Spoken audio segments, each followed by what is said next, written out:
That was, let's say that was 80 years ago. Yes. I got to Ibadan after university. Yes. And I was working there.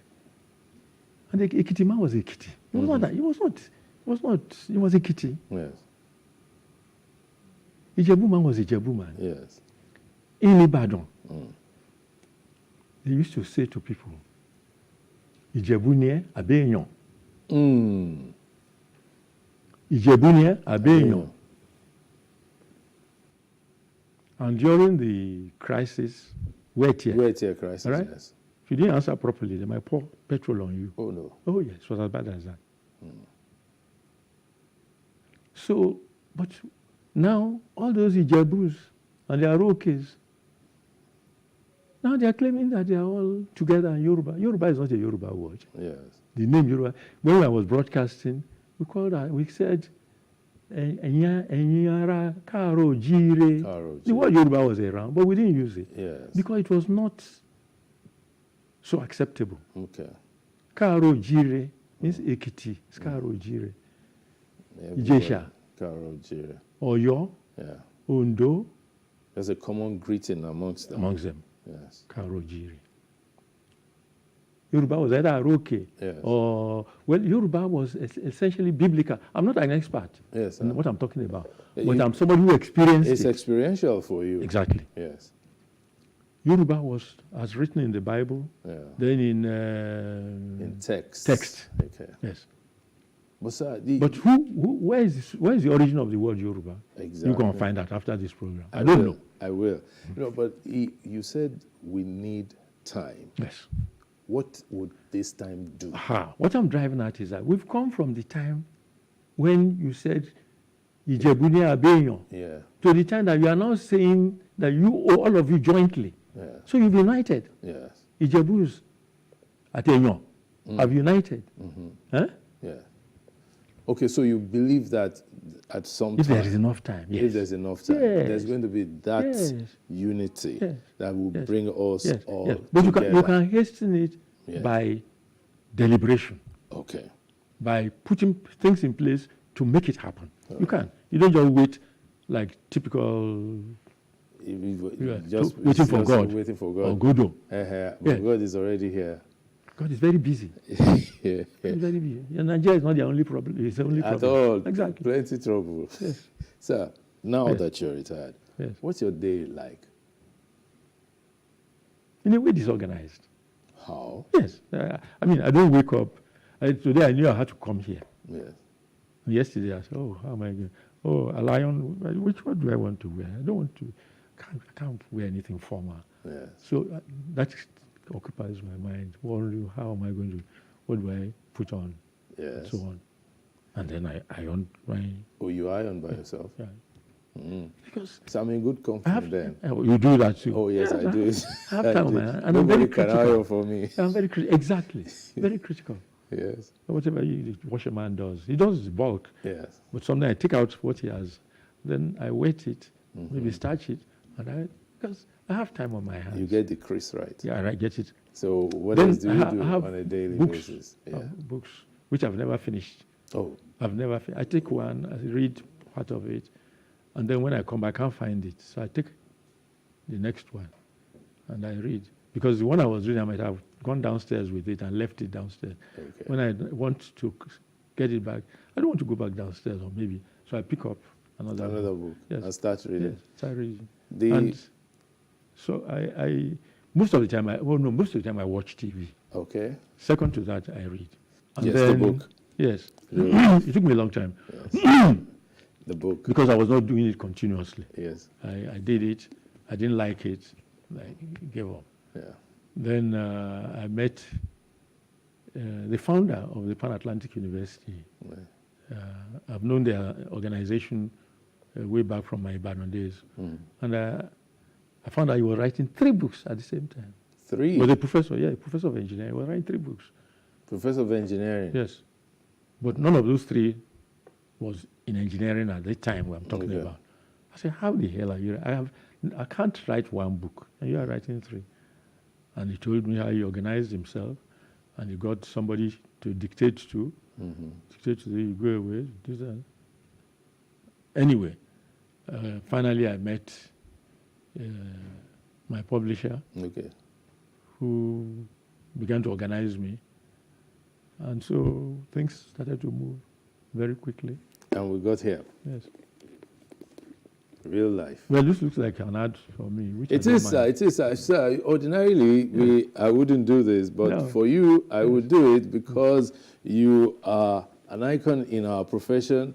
You are a distinguished engineer, a distinguished broadcaster, and you trained many of us. I didn't have the privilege of working directly under you, but I actually was in broadcasting, let me say it proudly, when you were still in broadcasting. So I started in 1980, so 6 years later you were retired. Yes. But I still saw and followed stuff you did. More than that, sir, you are an example of a great Nigerian who served his country with all that he's got. So talking about your book is a privilege. And even at the end of the program, we'll put where and how people can buy this book. I'd like to thank you, sir, for your time. Thank you very much. For coming to grace our studios, and I look forward to the next time we'll be with you. Thank you so much, sir. I feel honored. I've enjoyed it. Thank you very much. Actually, you honored us by coming. Thank you very much, sir. Thank you. It's been Timeless Conversations. This week, we had Engineer Vincent Maduka. Yes, he told you that Vincent Dele Maduka. Anytime his father said Ifeanyi Chukwu, there was trouble. But there was no trouble because I can't even call him Ifeanyi Chukwu. It's Engineer Vincent Maduka as my guest on Timeless Conversations for this edition. We look forward to next time that I'll bring another guest to you. Thank you for watching. Bye.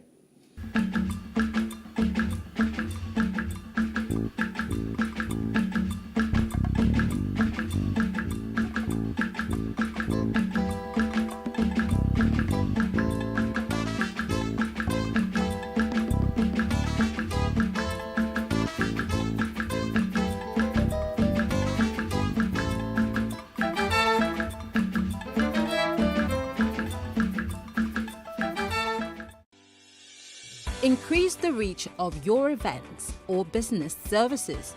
To advertise on Plus TV Africa, please call 0906 000 5719 or 0909 040 8408, or send an email to marketing@plustvafrica.com.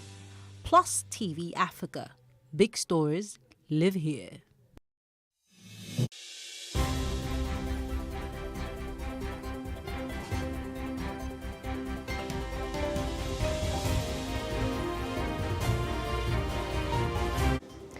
The Society of Family Health, the SFH, wants private sector investments in HIV testing to ensure that individuals have access to convenient and confidential testing. Find out more about this as we discuss with Dr. Tuyi Mobawondu on The Breakfast this morning. We'll also be taking a look at some of the front pages on some national dailies this morning, and an analyst to join us on Up the Press to analyze these headlines. Good morning. I am Maureen Menongwe-Zigwe, and it is the Friday Flex edition of The Breakfast on Plus TV Africa. You're welcome. Hope you slept well. It's a beautiful day. It's been a great week with so many things in the news, on the headlines. You're still standing strong. Well done. All right, our first top trending this morning. So the Chinese export to Nigeria is to top 1.4 trillion naira in April. The central bank has previously claimed that textile smuggling cost Nigeria about 1.65 trillion naira per year, resulting in the failure of over 130 businesses. Fake human hairs, woven fabric, women's suit, and other goods made a list of 1.4 trillion naira imported items to Nigeria from China in April of 2023. Well, this was made due to the failures of several interventions by the Nigerian government to revive the ailing local textile in the African continent, most populous country, Nigeria. None of the textile companies have begun production since the involvement of the Central Bank of Nigeria. Meanwhile, $150 million in commodities were shipped from Nigeria to China, resulting in a negative trade imbalance of $1.95 billion out of the $2.1 billion in commerce between the two nations in April. The top Chinese imports to Nigeria include synthetic filament yarn woven cloth worth $160 million, insecticides, $84.1 million, non-knit woven women's outfits worth $81.5 million, cell phones at $67.2 million, and false hair worth $59 million. That's for false hair. Well, not that's what it is. Our very first top trending, letting us know how much we are relating with China. Isn't it alarming there that false hair spent $59 million on fake hair, false hair, human hair, call it whatever you want to call it. That's how much you invest in these synthetic products. Well, our second top trending, NAFDAC alerts Nigerians about contaminated soft drink. The National Agency for Food and Drug Administration and Control has issued a public alert to warn Nigerians about a contaminated batch of Sprite 50 cl glass bottle circulating in Nigeria. Sprite 50 cl glass bottles circulating in Nigeria. Well, upon investigation after a consumer complaint received by the Post-Marketing Surveillance Unit of the agency, over 5 crates of the implicated batch of Sprite 50 cl glass bottles were discovered to be contaminated with particles at the point of purchase and supplier's address. The agency has directed all zonal directors and state coordinators to carry out surveillance and mop up the implicated batch of the unwholesome product. Also, a comprehensive current good manufacturing practice inspection of the manufacturing site is to be carried out by the agency. This is to find the root cause of the contamination and ensure compliance to marketing authorization, NAFDAC has said. Furthermore, the Nigerian Bottling Company Limited Abuja plant has been directed to recall the implicated batch of the product and report to NAFDAC for effective monitoring. So you have it, 50 cl Sprite, bottled Sprite, not the plastic one, the bottled Sprite, has some contaminations in them, and you need to be on the lookout. If I were you, I wouldn't even touch anything called Sprite for now until NAFDAC is done analyzing the situation and getting to the bottom of it. The company manufacturing Sprite has been asked to do a recall of the batches of those contaminated bottles. Let's hope that they do that swiftly, and I hope that this message goes out very far and wide so that Nigerians will be on the lookout and avoid the dangers inherent in taking those drinks. Well, that's the much we have on our top trending. We'll be back to give you Off the Press, where we'll be taking a look at the front pages of some national dailies this morning. Jide Johnson, Chief Lecturer, Nigerian Institute of Journalism, Lagos State, will be joining us on Off the Press. We'll be back in a moment. Stay with us.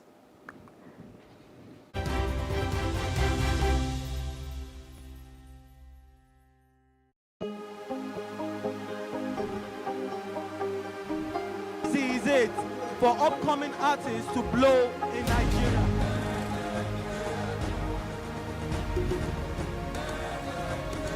We're welcome to Plus Trending.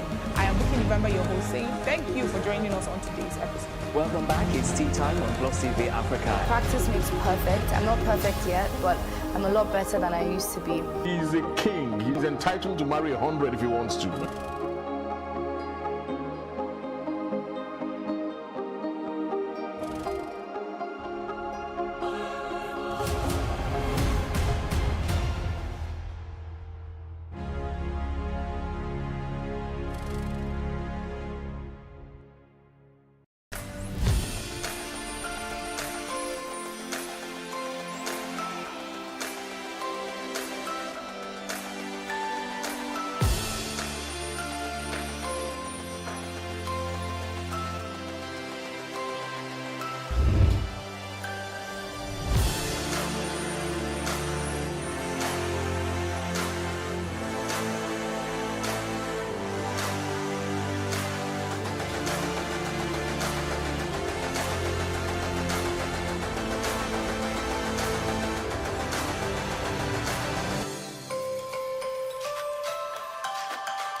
For me, I wanted to change that culture. I didn't believe that until you see a white man or you see a foreigner in the kitchen before you can believe that, you know, good food is going to come out of that kitchen.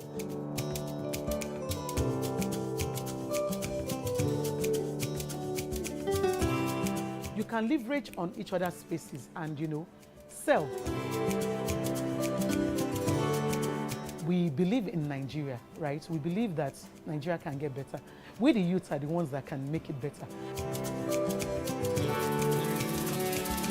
And my products are proudly made in Nigeria.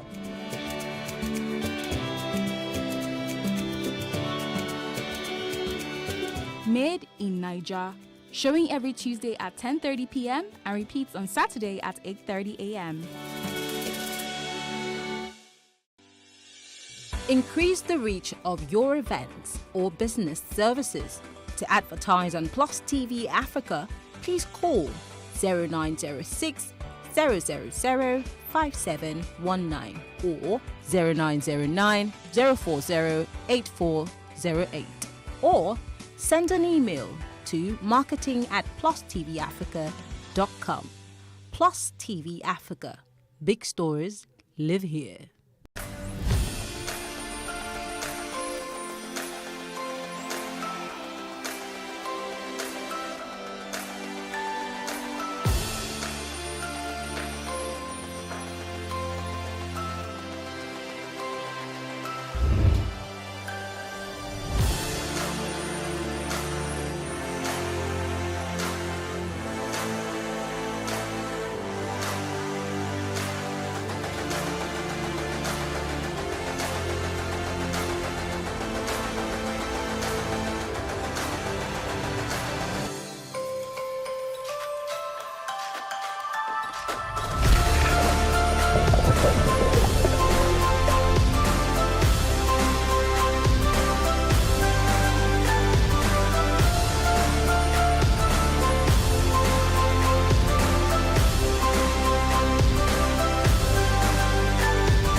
ẹgbẹ́ ilé tí mo ṣe mechanic wà ńbẹ̀ bó ṣe máa ń tú bó ṣe máa ń ṣe mo ohun mi mo ṣe decide pé okay nǹkan tí man ń ṣe yìí màá try láti máa ṣe mo explain fọ́gá mi pé this is what I want to do pé ẹ jọ̀ọ́ ẹ máa fún mi láyè pé tó bá ti di ìrọ̀lẹ́ máa lọ sí school Federal College fún theory for theoretical aspect so màá lè máa ṣe practical níta ọ̀gá mi dẹ̀ allow mi so tí má ti kó níbi iṣẹ́ ní nǹkan bíi 4 so màá lọ sí school so àǹfààní yẹn mo rí pé ó really help mi gan pé àti bí mo ṣe máa approach customer nsìn ó máa yàtọ̀ sí bí mo ṣe wà lọ́dọ̀ ọ̀gá mi báwọn ọ̀gá mi ṣe approach customer bí mo ṣe máa approach wọn sìn there is a difference and the way mo ṣe máa handle iṣẹ́ ìyàtọ̀ wà ń bẹ̀ náà fún àwọn tó máa sọ pé tíyẹn bá ṣe kàwé pé kò lè dèèyàn tí ẹ̀ bá ti kàwé yẹn kì í ṣe excuse pé èèyàn ò lè make ẹ̀ ẹni tí ó kàwé yẹn ó kù sí ohun gangan fúnra ẹ̀ lọ́wọ́ láti make up mind ẹ̀ tí ẹ̀ bá ti kàwé sí yẹn pé kò lè jẹ́ èèyàn kò lè ṣe nǹkan no it's not like that. I see this work as my ladder of progress. I see it as something that if I am serious about it, I'm going to make it in life. I am very proud of this work because it's a work of an idea. It's an idea work. It's a work that you can boast of maybe when you fix a car and it's work fine. You are good to go. I see it as a very fantastic job. In the nearest future, I want to be a very great man and how to mingle with people. I like music, I want to be a musician, but at least I need something like handwork to help me, and at the same time I want to have my own mechanical company that I will be in charge, and that's all. My very advice for those that are not in school, go and sit down and think of the kind of vocational work that you can learn that you will gain from. So they have to sit down, think of what to do. If you can't learn handwork, go for something creative, create something and sell out, do business and make money. Before you know, you make it in life. Instead of roaming around with friends or wasting your time.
What we do not understand, we will stigmatize. What you can see is the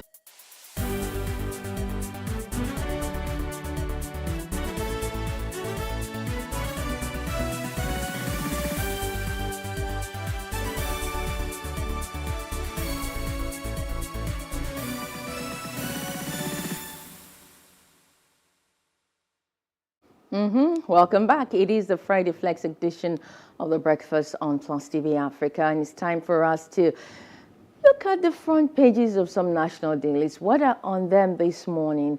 Of the Press, and Chief Jide Johnson, Chief Lecturer, Nigerian Institute of Journalism, is joining us from Lagos State this morning. Chief Jide Johnson, good morning to you.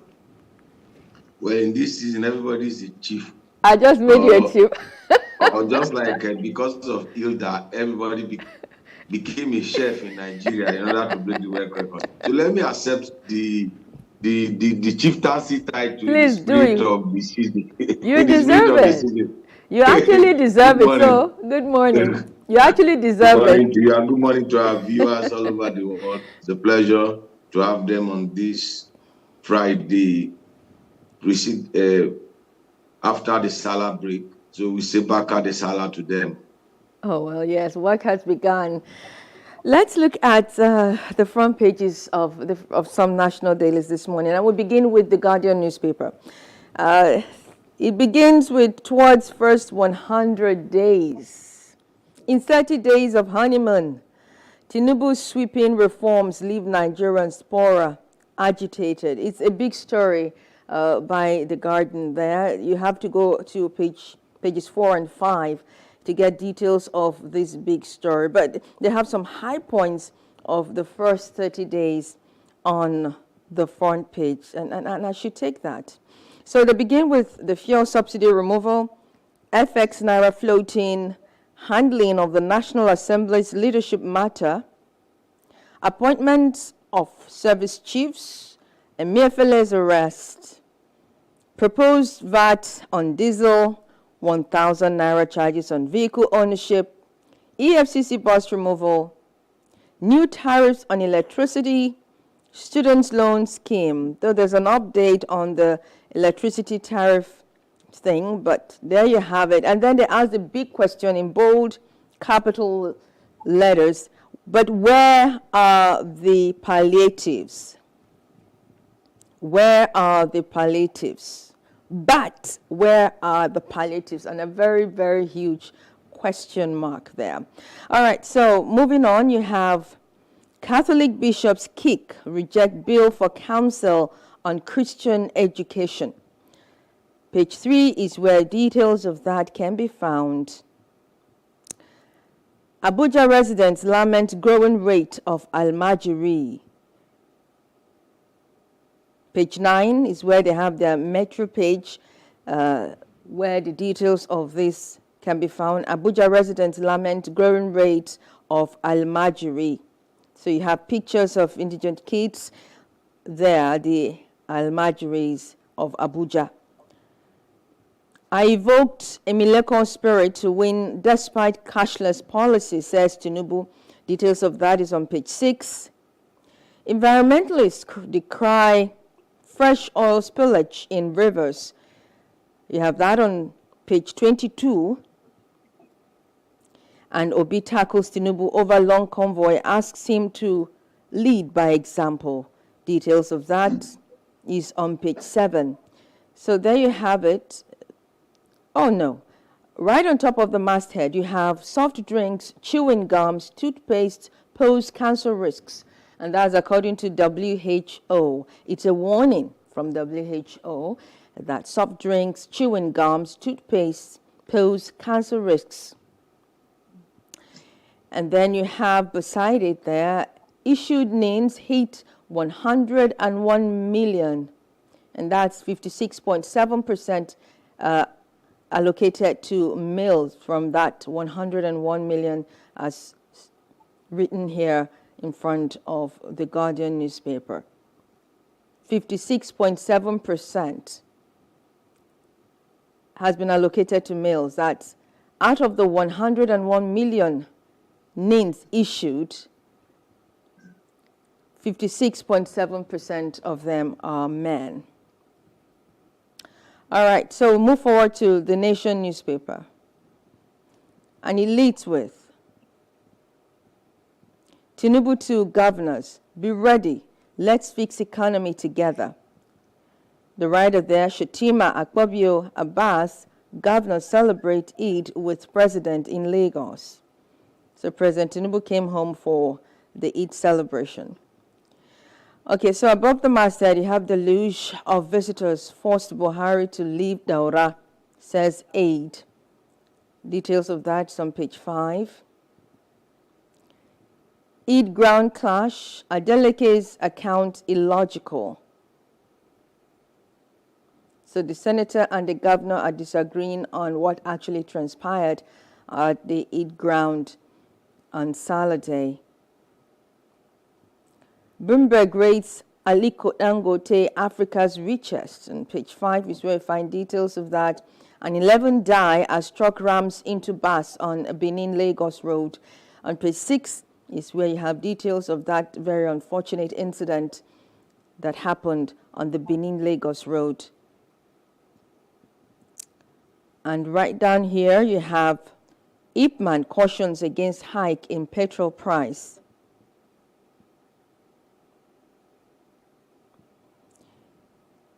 NBF awaits family's burial plan for 1984 Olympian boxer Okorodudu. Okay, so we'll move from the Nation newspaper to Business Day. And Business Day is leading with baby making racket exploits Nigerian women. It's their big story. Baby making racket exploits Nigerian women. Above the masthead, you have Tinubu's next big move is fighting crude theft.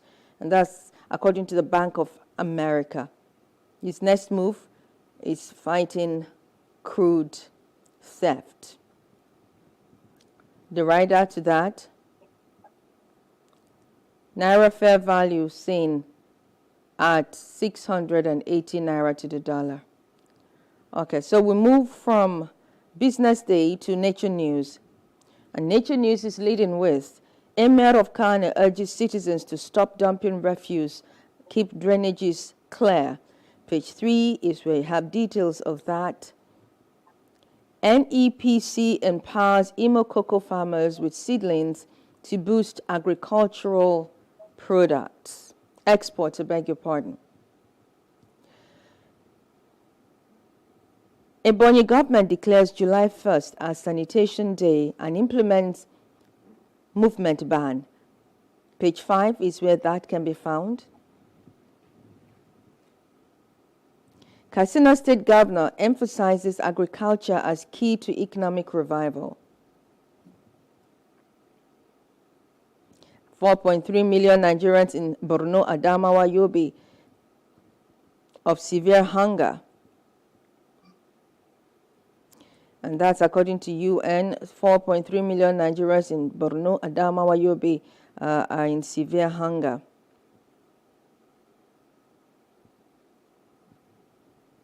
Well, that's the much I'll be taken from the Nature News.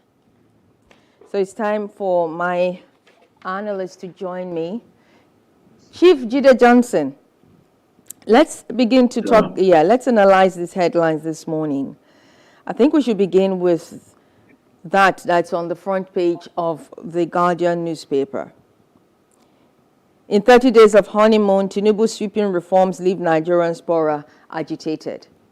And of course, I read out the high points that the Guardian placed here on their front page of the first 30 days. Let's have your take on this.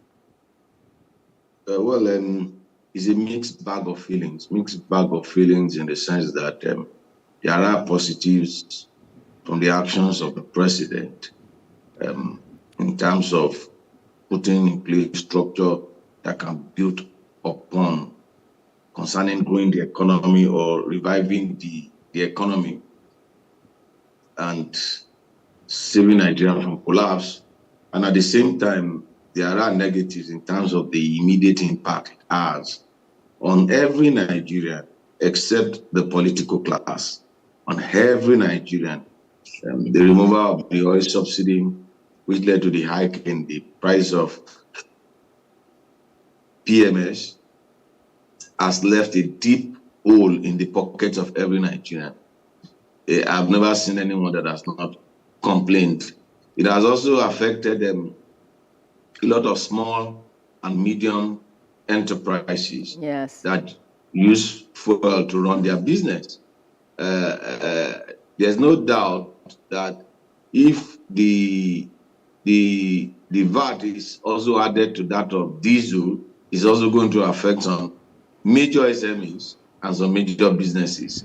And if care is not taken, we'll lose about 25 to 50% of some of our small and medium scale enterprise because there's no way they could cover the money they are making to cover for their running costs. The bulk of what everybody is earning now is going on running costs. Is for you to survive. So if government on its own is complaining that it lacks funds, it does not have the required resources, and then its taxes is imposing and levies on the citizen left, right, and center, then what happens to the citizenry? Where do they get their own money from? When the salaries of the civil servant who constitute less than 7% of the entire working force in Nigeria, either state, local government, or federal, have not been increased.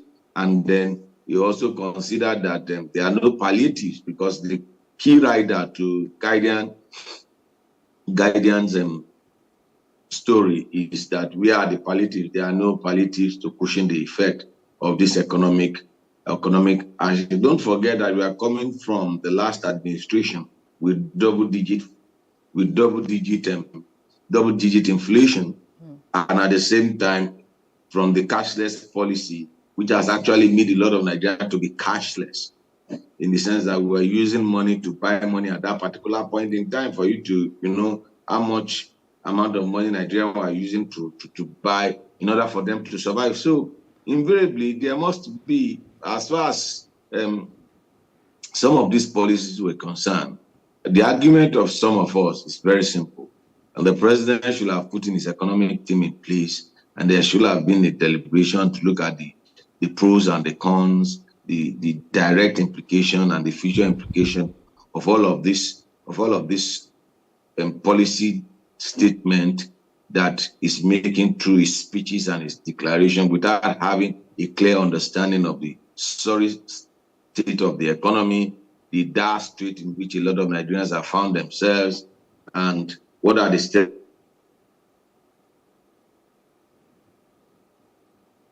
Chief Jide Johnson? They've been asking us to sacrifice.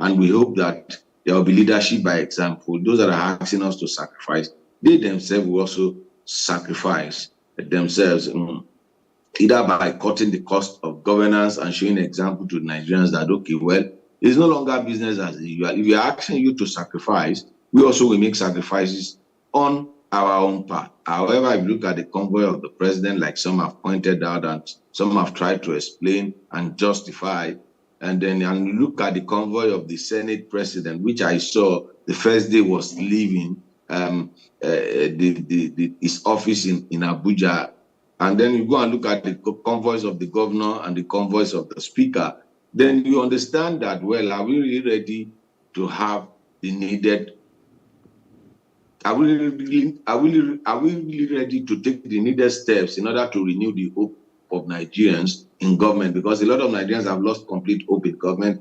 A lot of Nigerians have lost complete hope in our leaders, because we believe that, well, they are not working in our own interest, they are just working in their own self-interest. So if you look at floating of forex without having your monetary team, are you with me? You see, your monetary team, what we have is an acting capacity central bank governor and the rest of it. So some of these policies are important. They are necessary.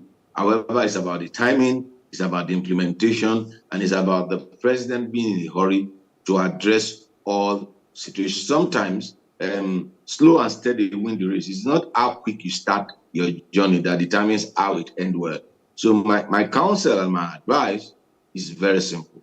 Let us have a thorough overview with the economic team, not a narrow, sometimes they were saying that the Presidential Advisory Committee, and I said that does not exist in the Constitution. What exists in the Constitution is the Federal Executive Council, is the National Economic Council. Any other thing outside of that is illegal, and we should point it out from the onset. It's important. Indeed, we should point out any form of illegality from the onset. Otherwise, it becomes a norm. From the onset, because what we did, what a lot of people did with Buhari is to patronize him and not to bring him to check. And through that patronism, he took a lot of wrong steps, thinking that it was working in the right direction. And after 8 years, we start gnashing our feet, blaming ourselves. How did we get ourselves here? The most important thing I think Nigerians cried out a lot, during that administration. But the question is, did he listen? Did he give a damn about what Nigerians were crying about? Anyway, and then there was something you talked about, the convoys of these political officers. Nigerian politicians are known to be very extravagant. Some of them may even be able to afford these on their own without being in office right now. But I guess for me, the issue with what they were displaying, all those, the entourage, the long, line of vehicles that follows them around this time, they should be sensitive to the psyche of Nigerians at this point in time that Nigerians are going through this very trying period. They should not be seen to be disconnected from the realities on ground. You understand? And so to that effect, they should be very mindful of what they display. They should be very mindful of their extravagance, even if they could have been able to avoid it without taxpayers' money. Right? Well, for the optics, like you said, for the optics, they need to do some studying thing, and for for the people, they also need to take some actions that will not make Nigerians to be. Like the Guardian put it succinctly, a lot of Nigerians are aggrieved.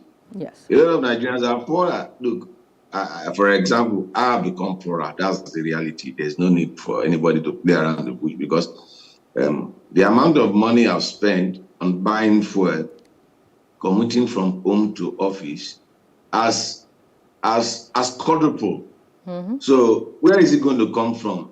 I have a budget. I don't have access to getting loans like federal government or state government to fund my lifestyle. And I hope this administration will stop that in getting loan to fund the lifestyle of public office holders and then using loan to justify that we are building infrastructure and then we don't even know the value from the loans we have collected and the deliverables attached to those loans.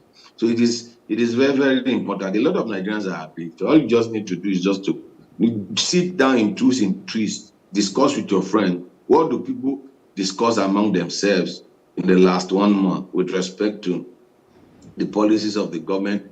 Their enthusiasm on one hand, but there is a lot of pains associated. A lot of pains. Serious pains. The question. Left, right, and center. Yeah, the big question is, where are the palliatives? Okay, so let's move on from that very headline to the one right on top of it. Soft drinks, chewing gums, toothpaste pose cancer risks. WHO is warning. And when you see this kind of warning, you wonder, even toothpaste, haba. We should go back. We should go back to nature, and thank God we have stories in nature. We should go back to nature and use chewing stick. And use chewing stick, which the WHO and the big pharmaceutical company condemned. And then, in reality, if you have suffered toothache and you have applied the one for us in the Southwest, you have used Paco Jepu, Unriata, and the rest of it. I can assure you that you know that works magic in preventing your tooth from decaying. So it's important they pointed it out that all of these things have its own implication on the gum, the toothpaste, the chloride, the way we apply the chloride. Now, if they are saying it was generic, I hope that they provided clarity on this particular matter, identifying which particular product or which particular component of these things we are talking about, which particular component, if you see these elements in chewing gum, in toothpaste and the rest of it, once you check, you see the ingredients, please avoid it. I hope they provide those clarifications. Yeah, I hope they do too. It is important to guide the people in order for them not to come up with this sweeping generalization and then it in effect affects the market of some of these products that are still useful and then good for human consumption. So it's important that is done. Otherwise, everybody will just go with it. WHO have said that so and so will lead to cancer. They stop using toothpaste. Whereas there are some that are very, very, very, very good. So yeah, I hope there's clarity. Yeah, I hope they provide that clarity.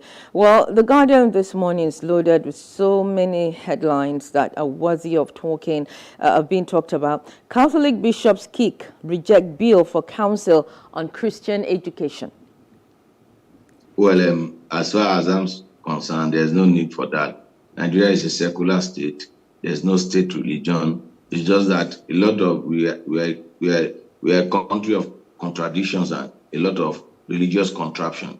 A situation whereby you have a secular state and then you have the state sponsoring two religion only for pilgrimage. That's those that go to Hajj in Mecca and those that are going to Jerusalem. I don't know when they will start sponsoring people going to the different mountains in Nigeria and the different shrines. Question has arisen why government is even doing that. Why is government sponsoring people for pilgrimage? That's what we are saying. It's one of the things that you should. Religion is a personal decision. It's your personal lifestyle. It's your personal decision with your God. State shouldn't be sponsoring you in fulfilling whatever requirements of your religion. That's why I've said that.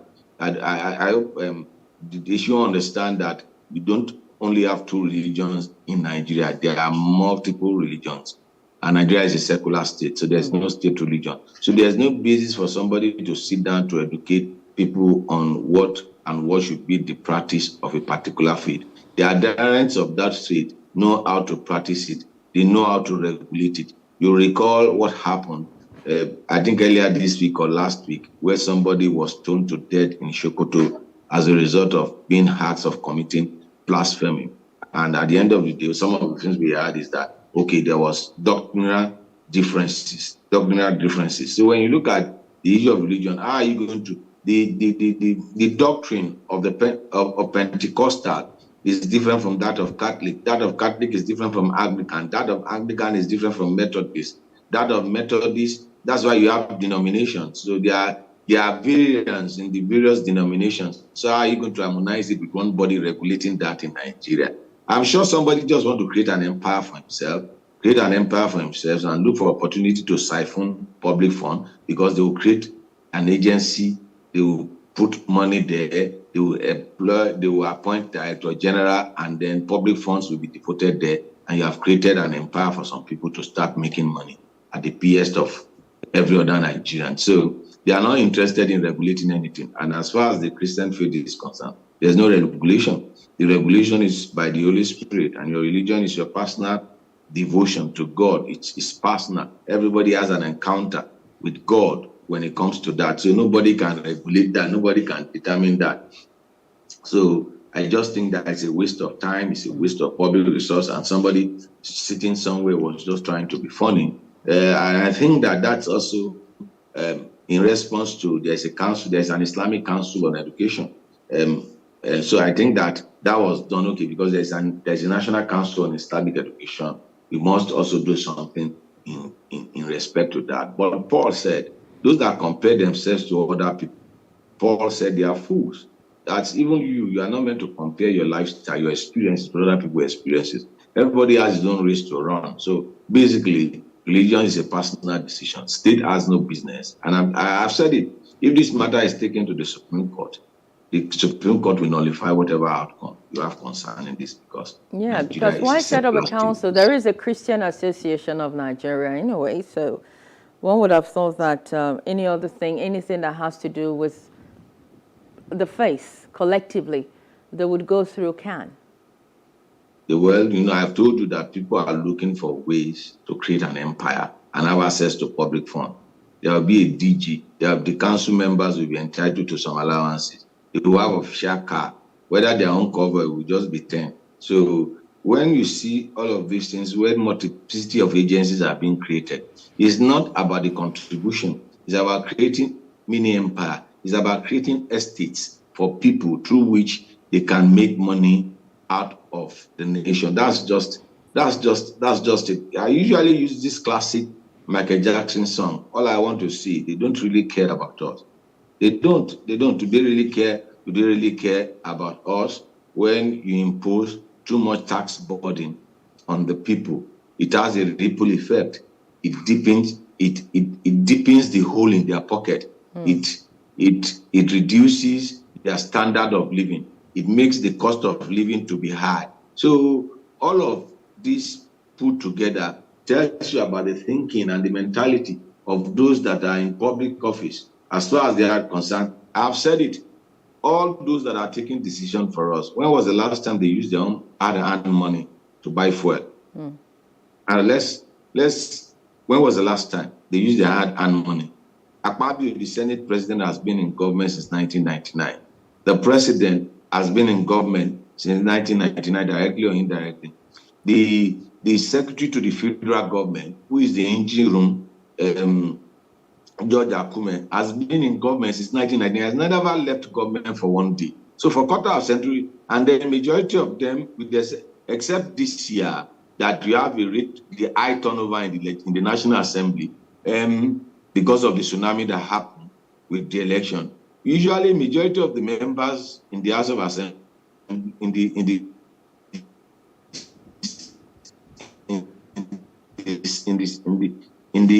have been there for 20 since 1999. So the Speaker of Lagos State House of Assembly has been there since 2003. So we've been funding their lifestyle. They are far away from reality. Yeah. When did they enter public buses? When did they live in houses that have no light? When do they have to think about whether there's light or no light? Because they have to power the generator. If you don't power the generator, somebody will receive query both at home and then in the office that the house of the Speaker, the house of this and this house of this public official does not have all of this. So they are far away from reality. And I've recommended in 2013, I recommended for all of my students to read the book My Vision by Al Maktoum.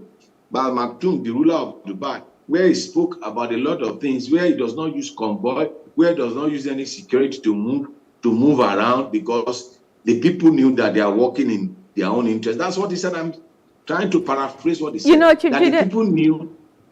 Yeah, what you're saying.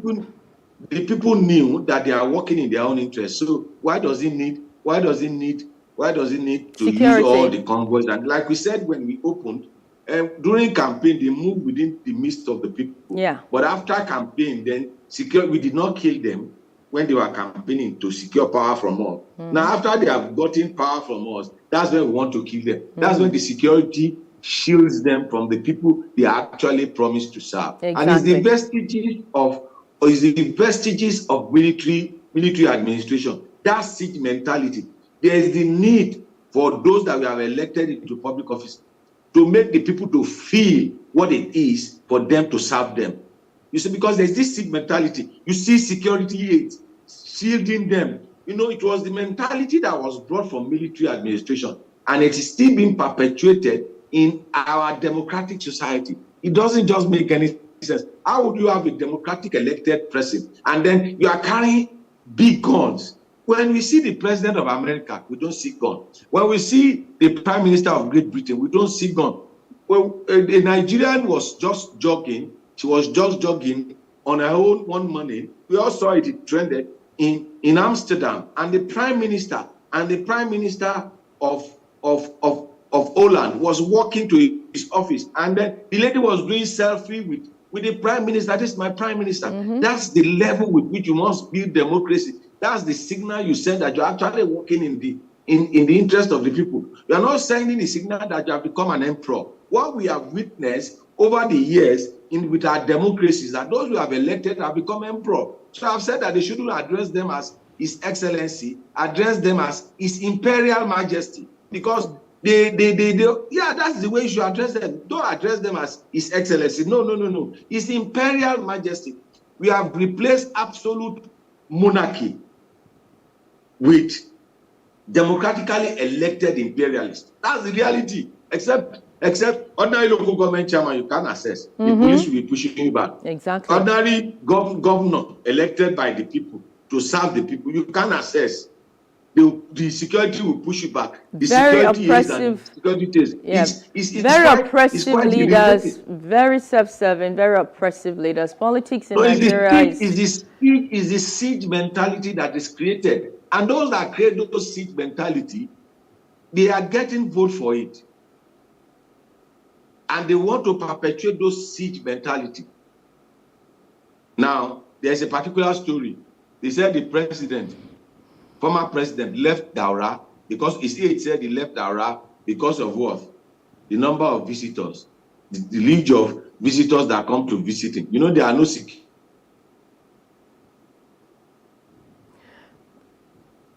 Chief Jide Johnson. Well, after that 8 years, he has come back to reality to see his people, and people are coming to see him. Now, he ran away from Daura to another place. God will help those that are there presently. Well, let's just touch on this issue on NIN.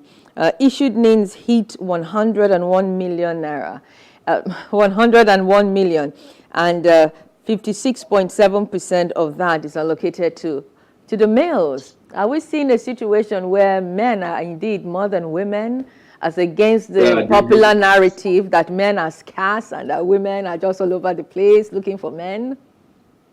No. Well, if you check the statistics of the registered voter, if you check the statistics of the registered voter, look at the the demography of it. And then if you also look at some basic statistics, you discover the last census we had, men were more than female.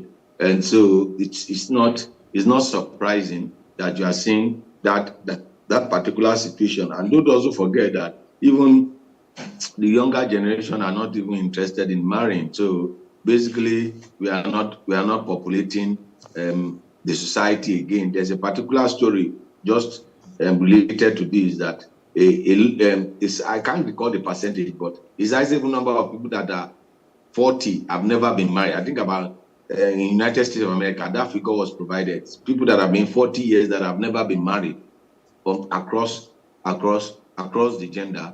So it's clear from this, from what we have seen, that there are more men than women, but women make society better. We need more women. Okay, Hello. All right, you were listening to Jide Johnson, Chief Lecturer, Nigerian Institute of Journalism, who's joined me on Off the Press to analyze some headlines on some of the national newspapers. We just had a glitch there. I don't know if he's back. Jide Johnson, are you back? All right, so he's not back. We'll take a break and see if we can fix his connectivity and then come back and continue with Off the Press. Do stay with us.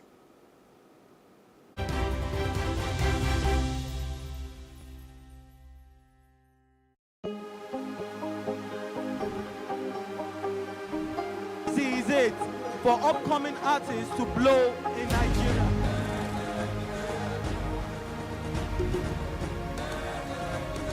Welcome to Plus Trending. I am Buki November, your host, saying thank you for joining us on today's episode. Welcome back. It's tea time on Plus TV Africa. Practice makes perfect. I'm not perfect yet, but I'm a lot better than I used to be. He's a king. He's entitled to marry 100 if he wants to.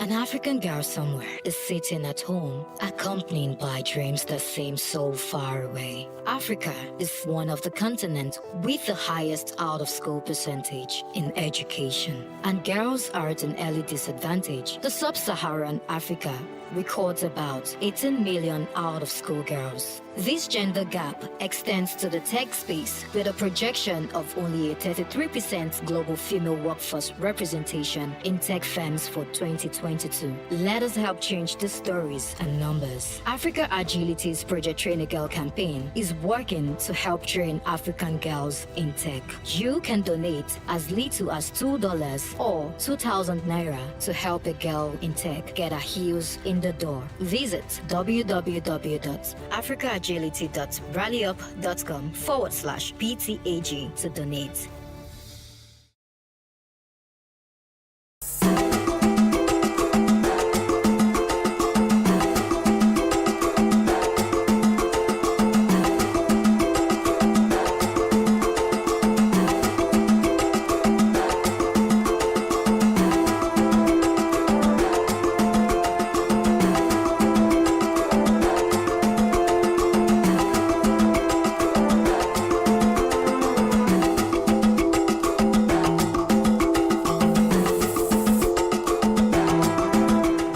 True Nigerians, Heroes of Our Time, a program where we celebrate Nigerians as a people and Nigeria as a country. It's uniquely different from every other TV program. Why? Because it's a celebration of Nigerians, both at home and in diaspora, who have achieved in their various fields. A celebration of patriotism, hard work, role models. It's all about Nigerians as a people and Nigeria as a country. My name is Zaki Adze. Join me every Thursday, 9 p.m.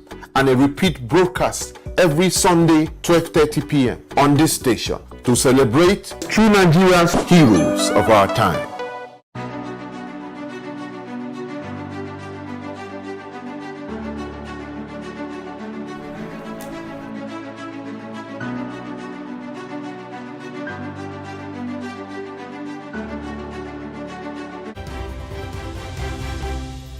All right, welcome back. We've been able to fix his connectivity, and so Chief Jide Johnson is back. Okay, so it's good to have you back, Chief Jide Johnson. So exactly. Before we had that glitch, you were talking about how we need more women, right? And so let's move on with that and connect it with the headline on Business Day, which says, baby making racket exploits Nigerian women. Well, it's a global problem. It's a global problem in the sense that child trafficking and human trafficking and the human organ market, it's very, very, very, very, very valuable. And you link this particular story to a particular guy that was arrested in Ukraine in the course of this week with an 11-month-old baby. You see, over the years, we've seen so many stories relating to this cash for play when it comes to human trafficking. And then I can recall a particular story sometime where these persons will get a lot of young ladies impregnated and the babies will be taken away from them, and then these babies are used for.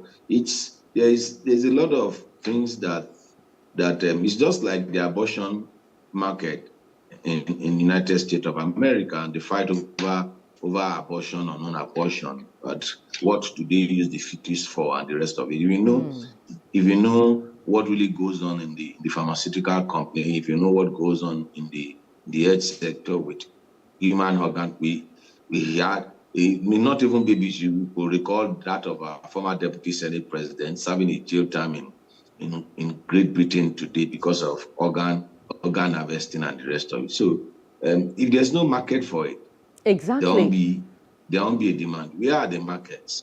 And where are the markets? When that of Ikurimadu broke out, I asked this question. It was just one of the doctors that raised that flag. How many have gone under the current? If it does not exist, what does not exist in a society, you won't see. When we talk about drugs too, when they say that, okay, so and so amount of drugs have been seized and going to Dubai, going to this, and there's death penalty if you are caught in those places. The question I ask is that, why are they going to those places? If there's no market for it, then there won't be the need for them, some people to push. So there's a market, there's a global market for babies, for human organ. And just this week, I saw a video on social media of a woman who was saying that she's repented now of her evil ways, and she's been dealing in sale of babies. And she said she sold over 30 babies, and each child she sold for 500,000 naira. Over 30 babies that she sold. She sold 4 out of her 5 babies, her own personal kids. She sold 4 out of them, and then she sold about 30 children. There is, for those that are Christian, they will know there is a God that those people that practice that worship is called Molech. So he's the one that consumed the blood of baby, and you have them across the length and breadth. There are some things that have been termed as conspiracy theories, but if you begin to dig deeper and and the quest for power is not limited to Nigeria alone. So as far as I'm concerned, if you follow NAPTIP and all these agencies on human trafficking and what have you, if you listen to what has been done, you'll be shocked that these horrible, horrendous things are happening. And then you begin to question, where are the conscience? What has happened to the conscience of man? Why is man so depraved like this to be engaging? I think that government agencies need to see through more light into this, and those that have been arrested should be prosecuted. Some of the challenges you have is in the prosecution of these people. Even when they are prosecuted, how quickly do you get judgment to dispense with that particular case? Because you don't make example of bad behavior, you continue to reinforce such behavior in the society. People are making money through these means, either through for spiritual purposes or for medical for medical purposes. You recall that some of the things some people said is that they use the brain of aborted babies to do vaccines and the rest of it. Some have termed it to be conspiracy theories left, right, and center. But we may never know what is there. Yeah, well, this Business Day has made this their big story. And by the time you look at the details of this headline, you find that some of the people who buy children are women who are looking for male children. Isn't that very shocking? Well, I've told those that care to listen. Okay, the wife of the president is a woman. Whoever knows the wife of the president, I can assure you, has access more to Aso Rock than whoever knew the president. Mm-hmm.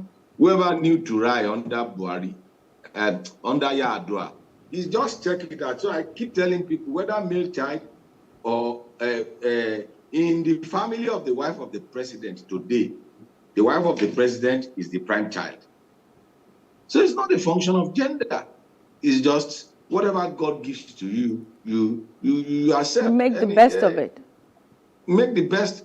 Make the best. Who wouldn't be proud to be the parents of the wife of the president, or the wife of the governor of Lagos State, or the wife of the Speaker of the Federal House of Rep, or the wife of the Senate president? Who would want to be? So it's not a function. It's not a function of gender. It's a function of how you train your children and what you make them to become. Sadly, this mindset is just sort of come to stay in our own climb, because outside of Nigeria, really, most people do not care much about whether you have a male or a female child. What they need is a healthy child, that you have children, or that you have a child. That's if they want to have a child. If you have all girls, if you have 3 girls, I used to tell my friend that has 3 girls, I said, you know what? You have 3 sons are still waiting for you. Because there are some people are going to get married to your daughter. Mm-hmm. So if you have 2 sons, I've said it, my daughter-in-law, I'll remove the in-law. It becomes my daughter. I'll relate with her just like my daughter. So it's an addition. So if you have girls, know that there's 3 addition boys that are becoming your son very soon. And if you have boys, there are 3 girls that will soon become your own daughter. So this thing is just a function of mentality and education and orientation for people to see the larger picture. If you see the larger picture, you'll not worry about the sex or the gender of your child when you give birth to. And in this era of global discourse on what should be the gender, whether gender is biological or whether gender is psychological, we never know what is really happening. We don't even want to go there. Let's not even touch that. That is just one matter I hope we do not get to start talking about in Nigeria. I just hope we never get to that. Okay, so let's look at this story right on top of the masthead of Business Day. Tinubu's next big move is fighting crude theft, and that's coming from the Bank of America. Okay, those, like we said earlier, the market, if there's no market. So you said the next big, Bank of America is telling us the next big move. That should have been the first big move before the removal of the subsidy. Who are those making Nigeria dry? Who are those that have made money from this country illegally? I think that should have been the first step. The very first move. Yeah. It should have been the very first move, not inflicting pain on we at the lower end, at the base of the value chain. The people at the top of the value chain making the money, you didn't deal with them. It is those that are the lowest ebb of the value chain that have been dealt with. So it's either you are putting the cart before the horse, or so that's just my take. Who are those? Nigerians need questions. We want people to be prosecuted. We want people, for example, there was a budgetary allocation for the month of June, and there was no money for the month of June. Who are those that siphon? Because the removal of subsidy should start from July 1st, from tomorrow. Who are those that hurt the money like monkey, like snake, like all those that were swallowing money. You remember those times under Buhari that they said. So who are those that swallowed the money, the budgetary allocation for the month of June? Those ones should be made example of. This money, you see, he said when you want to deal with crime, follow the money. Every crime has a trade. And the easiest trade in any crime is to follow the money. So we have single treasury account. We have accounts through which government make payments. Can't you trace the money? Who are those collecting the money? Who are those collecting the money and not delivering the services for the people? All right, well, thank you so much, Chief Jide Johnson. I think we should leave it here on Off the Press. It's been so amazing having you, as always, to analyze the front pages of our national dailies. My consultant told me that in following the money now, that you can't follow Bitcoin. You know, I have Gen Z as a son. So as I was talking about following the money, he passed me a note that said you can't follow Bitcoin. So, well, those that will track it will track it. We will get a Gen Z also to help us. Exactly. Thank you. It's a pleasure to be with you. Thank you. Chief Jide Johnson, Chief Lecturer, Nigerian Institute of Journalism, has joined us this morning on Off the Press. We'll take a break now and come back with a hot topic. You want to know what the discussion is about self-testing kit for HIV. Stay with us.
To see only to save us from pain. My name is Banke Mishidolawal. I'm a makeup artist, and I started doing makeup because it was the next thing to do. Our common sense to find we're struggling. Today I'm going to do the makeup for a bride. I'm going to take you through the process from wearing of the coral beads to the ashoke, and I'm also going to tie her gele. The gele is a head wrap. It's a traditional head wrap worn by women in Nigeria for during occasions or ceremonies. I understand the emotions a bride goes through on her special day. I've worked years in the wedding industry, and I know that everything culminates into today, the engagement day. My job is to present, is to pack all those emotions and present the bride in a fantastic way. She's coming out, she wants to come out beautiful, but I also want the groom to recognize her. I don't want her parents to think, oh wow, what's this masquerade alighting? From the mix of my eyeshadows to the way that I press pigment onto the lids and apply the lipstick or lip gloss or the blusher, everything is a process that I'm very passionate about. Working on a bride on her engagement day, I think I'm drawn to it. I'm very passionate about it. I love it. From the way I do my eyebrows, from the way I apply my foundation, I prime the skin. I want to make sure that the foundation is brown and it matches the neck, and it doesn't wear off. It lasts long. The bride is not concerned about mopping her brows during the ceremony and wiping off everything. So in as much as the makeup is going to look beautiful, it has to be long lasting. those are some of the secrets of my makeup artistry. I do makeup that stays on and on and on, and even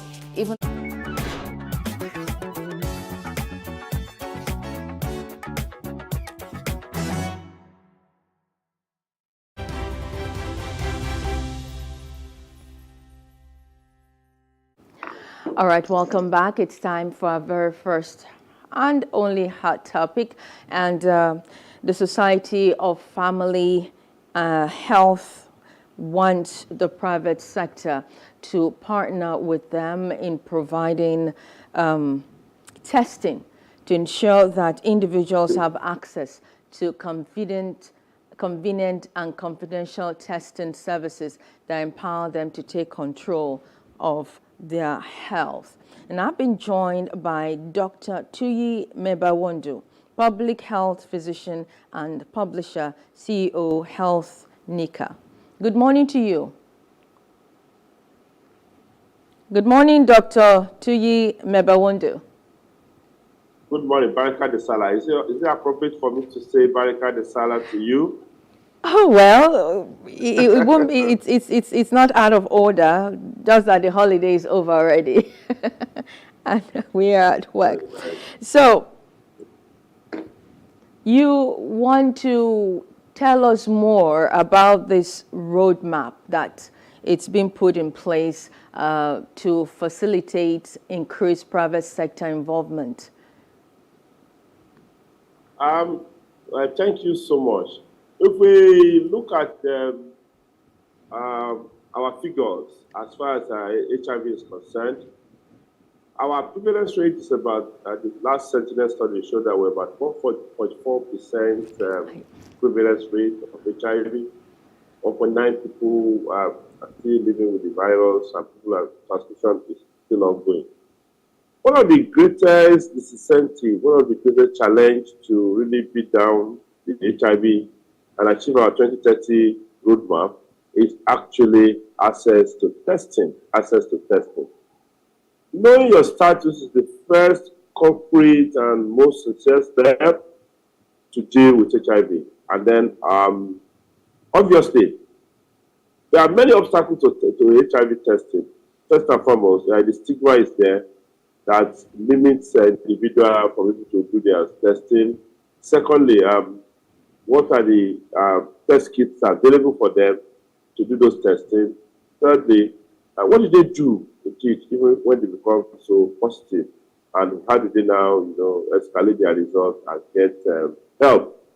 The major factor is this. What this roadmap is doing is actually to help individuals, to bring the private sectors, to help individuals to do self-testing. Now, the goal essentially first is to make people aware that they can do their tests by themselves and know their results. Secondly, is to know the appropriate kit to use to do those tests. Thirdly, is to actually know what next to do. Should the test be positive or negative? What we call interpretation of the test. So, it's most needed, it's most essential. We have to be engaging, because if Nigeria itself is having number 2 position in HIV burden worldwide, it means that the disease is still with us, and we need to do more than what we're doing right now. So you're saying that HIV is still a pandemic in Nigeria? Yeah, it's endemic. Okay, let me clarify. If we say endemic, it means that the thing is there, this spread within the nation. If we say pandemic, we're saying that it's still a problem worldwide. In some countries, in some parts of the world, people are even looking for zero transmission, even as early as next year. Okay, but for us, we still have the prevalence being high, and that that even children, as much as 700,000 children are picking HIV, having HIV in Nigeria. Those are still a huge burden that we need to really break down. Yeah, thanks for that correction about between pandemic and endemic. Now, you are courting the private sector. Talk to us about how you are courting the private sector to synergize with you in making self-testing a reality, because the target here is for people to have convenient and confidential testing to be able to, be responsible for their own testing.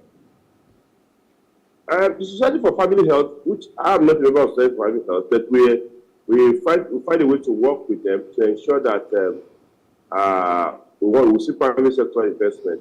What are these areas of investment to develop the roadmap? One, education. Private sectors, either at the level of their own functioning or in terms of support, can help in educating the people about HIV and the fact that this thing is still with us and we need to do more about it. Secondly, investment. All this from the kids to education to provide access for the population requires investment. Investment in terms of money that can be put in the hands of the people who support family health and so many other organizations like that to help them, get through to the process of enlarging HIV testing. So mainly education, investment, provision of kits, these are key areas where private sector can be of use. Because at the end of the day, a healthy Nigeria, an HIV-free Nigeria is good for business, it's good for economy, and it's good for the general growth of the population, the growth of the private sector.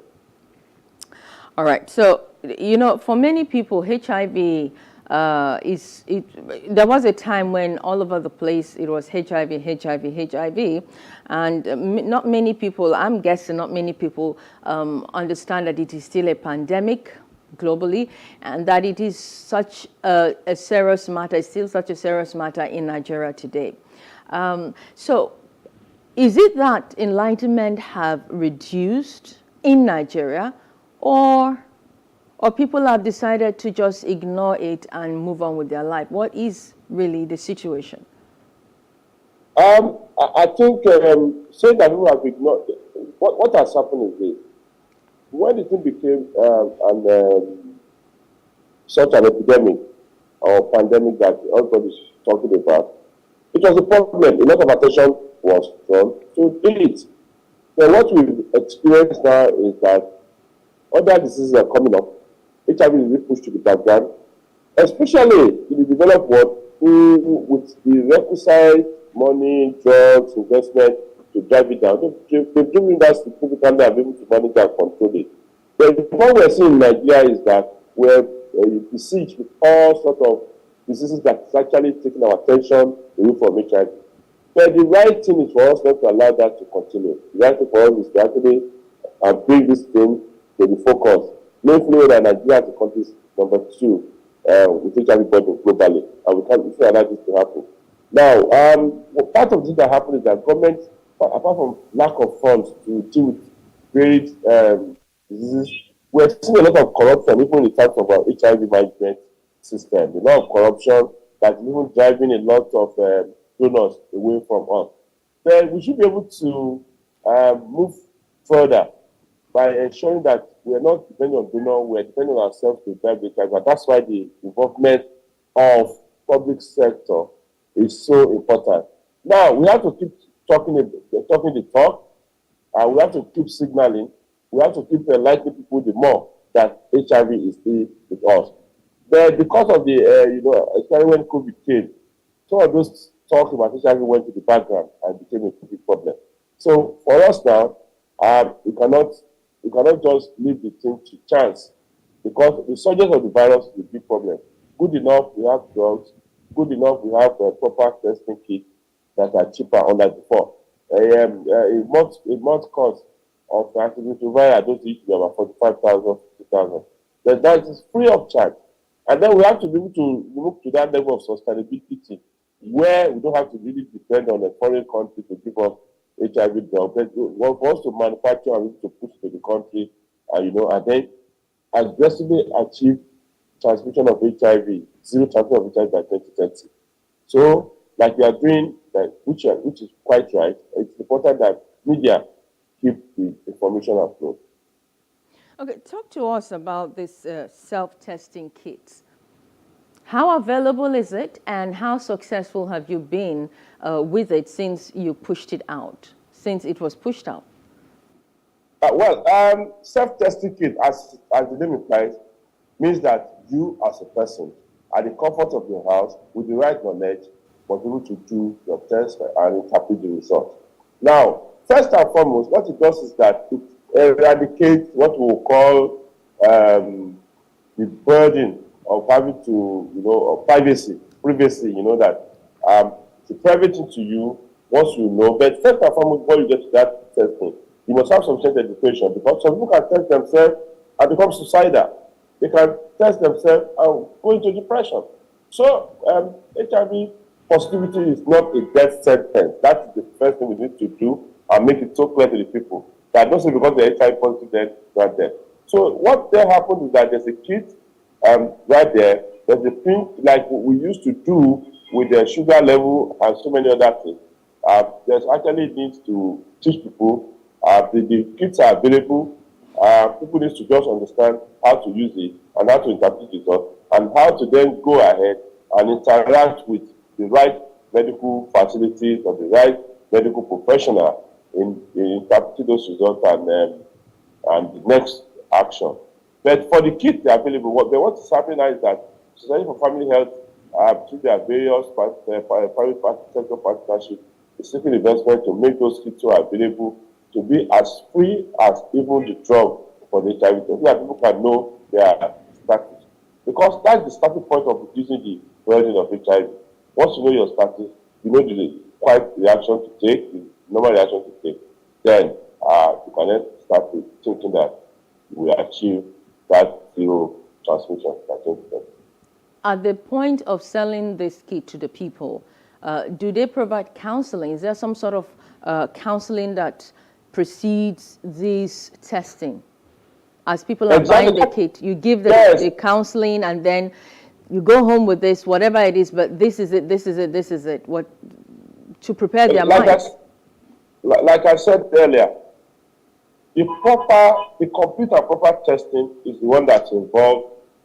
First of all, we are going to call it counseling. You counsel, this is what HIV is. This is how to interpret the result. This is the likely outcomes. This is what to do should you have this or this or that.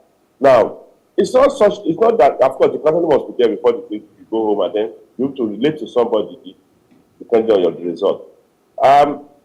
Now, fidelity is important. We have to keep the secrecy.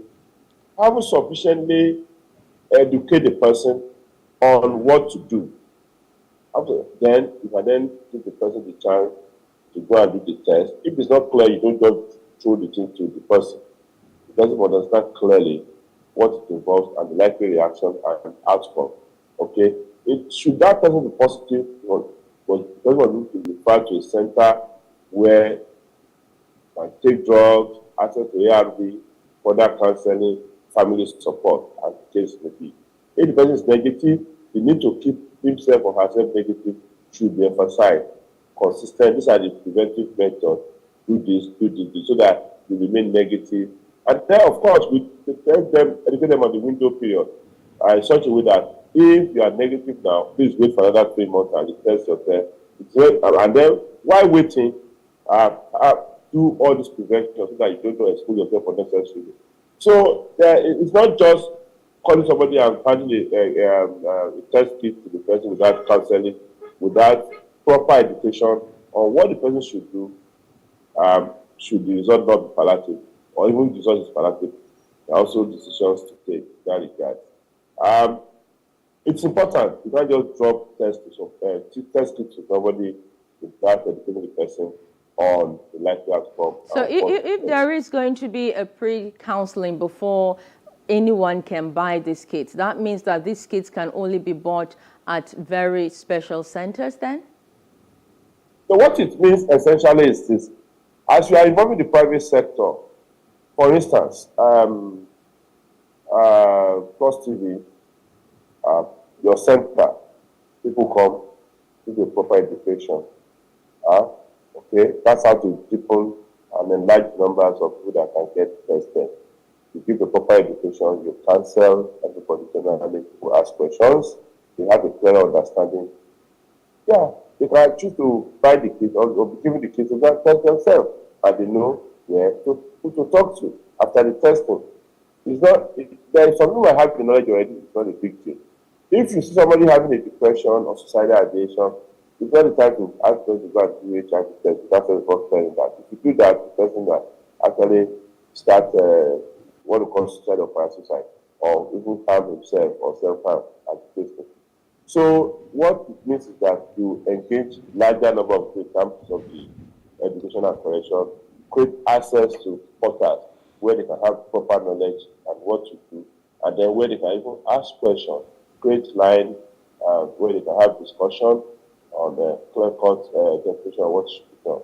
So that is how it is done. It's not just that, because if you look at resources to be able to provide people at all the centers education, it will be huge. But apart from that, you need to do more by providing offline counseling center, by visiting private places and having a general 2 minutes or 5 minutes talk as the case may be, and then give people opportunity and the means of getting to. So these self-testing kits, how readily available are they for people? Where can people find them? Because I imagine someone is watching right now and wondering, okay, where can one find this kit to buy? I'm sure most of the pharmacies, retail pharmacy can actually provide those kits for people to use. Where they can even get more information from the website of the Center for Family Health, about in Nigeria, about where to get it. I'm sure work with some of those big pharmacies and can be gotten. Okay? Because if you enter hospital, normally it's supposed to be test for you. So nearly free of charge. Government hospital get that type of test for you free of charge. All right, talk to us about this UNAIDS 95-95-95 target by 2030. Exactly, the target to ensure that 95% have their destiny, and then we have 95 reduction in transmission of the virus by 2030.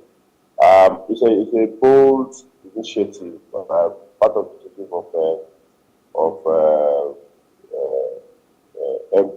SDG, Sustainable Development Goal, that's supposed to help fight down some of these things, whereby 95% of the population have 95 access that know that their status, and then have 95% reduction. So what we're trying to get to zero transmission of the virus from one person to another. And the strategy is so clear. First and foremost, to look at the pregnant women. You don't want mother to child transmission of the virus. And what you do at this point to use the period of pregnancy and delivery to look at women and then check their status. Those ones that are negative, they keep them negative. Do some counseling, what is important, and then those that are positive, they are based on prevention to mother, prevention of mother to child transmission care, and then you still managing them. Then that's also affords the opportunity to be able to check the father, okay, and look at whether for example family care. So that actually is the starting point of achieving the 95 goal. Well, I do know that in 2020, the target was 90-90-90. And I understand it wasn't even achieved. And so here you have 95-95-95 for 2030. Just a cliche. Are you guys just trying to have fun as you do your work? No. Are you just trying to have fun as you do your work? Is there any kind of determination to meet these targets? You see, you must make your goal bold, hairy, audacious, because in reality, it must be compelling, it must challenge you, it must make you want to do something extra. If you set a low goal, at the end of the day, you might defeat the purpose of beating the illness. when epidemic rears its head, what we do is that you attack boldly. And that bold initiative allows movement of human resources, movement of money, movement of even media to achieve such goal. If you set a goal that is low and just down there, people will just look at it and say that, well, the goal is there. And there will not be that kind of, cooperation, support, and to actually ensure it happens. So it's nice to set a big, very audacious goal. We cannot just hang out with this virus forever. It's time to let it go. All right, let's still go back to this involvement, this involvement that you want the private sector to get involved in this testing. How, again, should an investor who is listening right now be getting involved in this, and just how lucrative would it be for investors, the private sector, to get involved in this? You see, let's face it, health is more of a social service. You can get so-called, it's not about profit. It's not about direct profit. What I mean, in essence, is that it's not like drilling of oil or legal profession where somebody can be charged 500 million or whatever. No. Now, what we're looking at is that at the level of private sector, can you contribute, okay, either in terms of finance, human resources, or whatever is needed, purchase of kits to help us deepen HIV knowledge, HIV testing. Okay? Now, can you provide your space also to interact with the population, with your people, with your worker in this regard? Can you support campaign to help broaden the knowledge and the depth and the knowledge of it and depth of HIV, including the testing? These are the critical things. Then why does this profit you? One, reduction of HIV in the society generally will help you a lot. Even your workers, okay, even the general population. The burden of HIV is humongous. Apart from the psychological and the stigma that it deals with it has led to resurgence of some diseases that should have been in the past. Most of the new tuberculosis we're seeing, most of the resistant tuberculosis we're seeing, came as a result of HIV. It's actually an alliance of terror, tuberculosis and HIV, for instance. Now, you are in a country where a lot of malnutrition is standing on the face. You see the number of children that are malnourished as much as 45 million of severe malnourished children. Now, HIV and malnutrition are good friends because malnutrition leads to worse manifestation of HIV. HIV leads to malnutrition. So you see the connection. And malnutrition also actually leads to brain malfunction of the brain. You see the connection between boosting productivity, boosting investment, and reduction of HIV and like diseases. Now, nobody wants, for instance, to be seeing the resistant strain of the virus, which is even because more costly.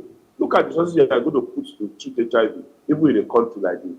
So, if the private sectors partake fully in the boosting and testing of HIV, it helps the private sector, it helps society, it helps the economy.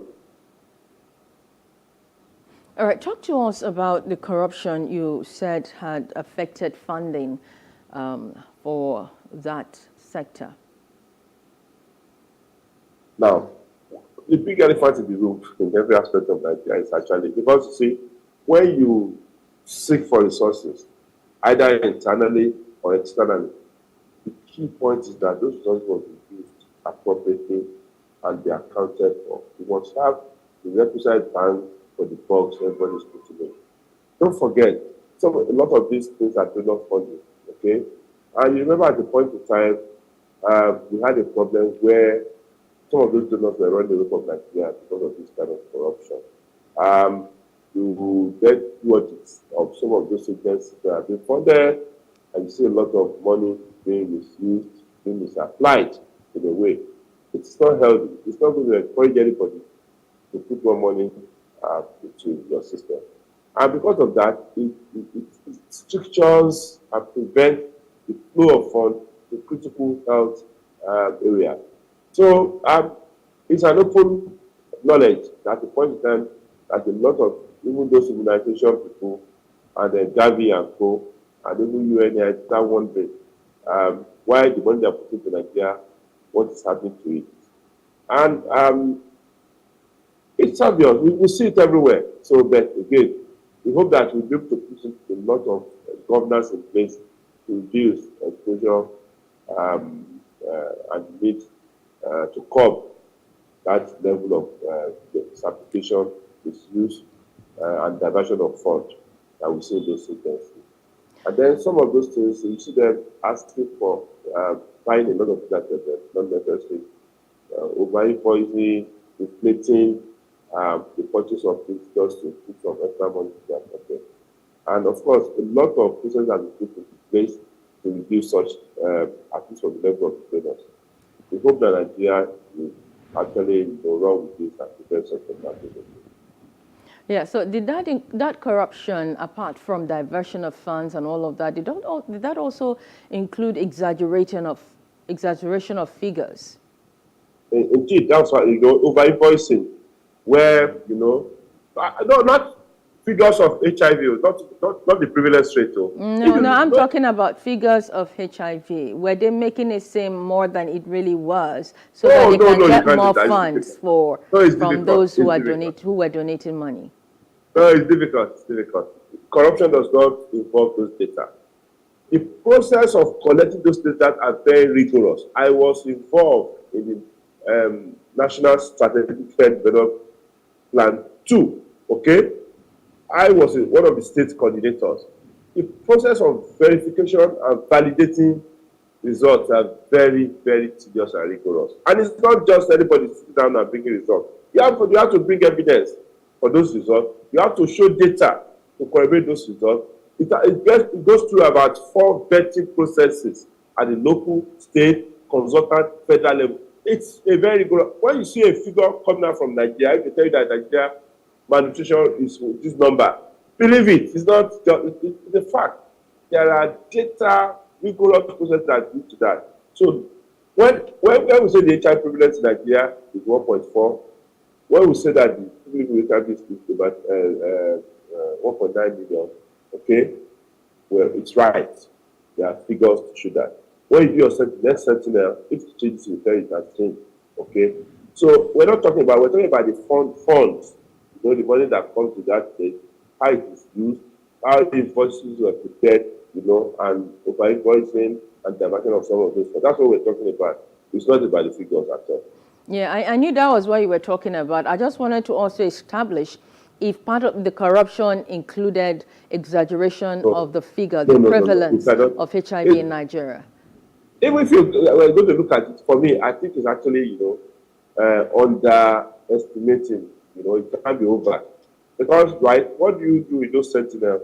You look at the physical population and look at testing and look at rate of conversion, how many people you have to time, where there's still a lot of people, a huge gap. Because if you look at the youth, 15 to 49, that form the huge portion of those people with HIV, what is the testing rate? About 5-6%. That's pretty low. Okay? So, and this was supposed to help people this number, okay, of those people that can get tested so that we can see the real figure. Okay? It's not that nobody is exaggerating any number. It will happen. Because in reality, you're not the only person involved. Your partners are involved. So many agencies, international, they are also involved.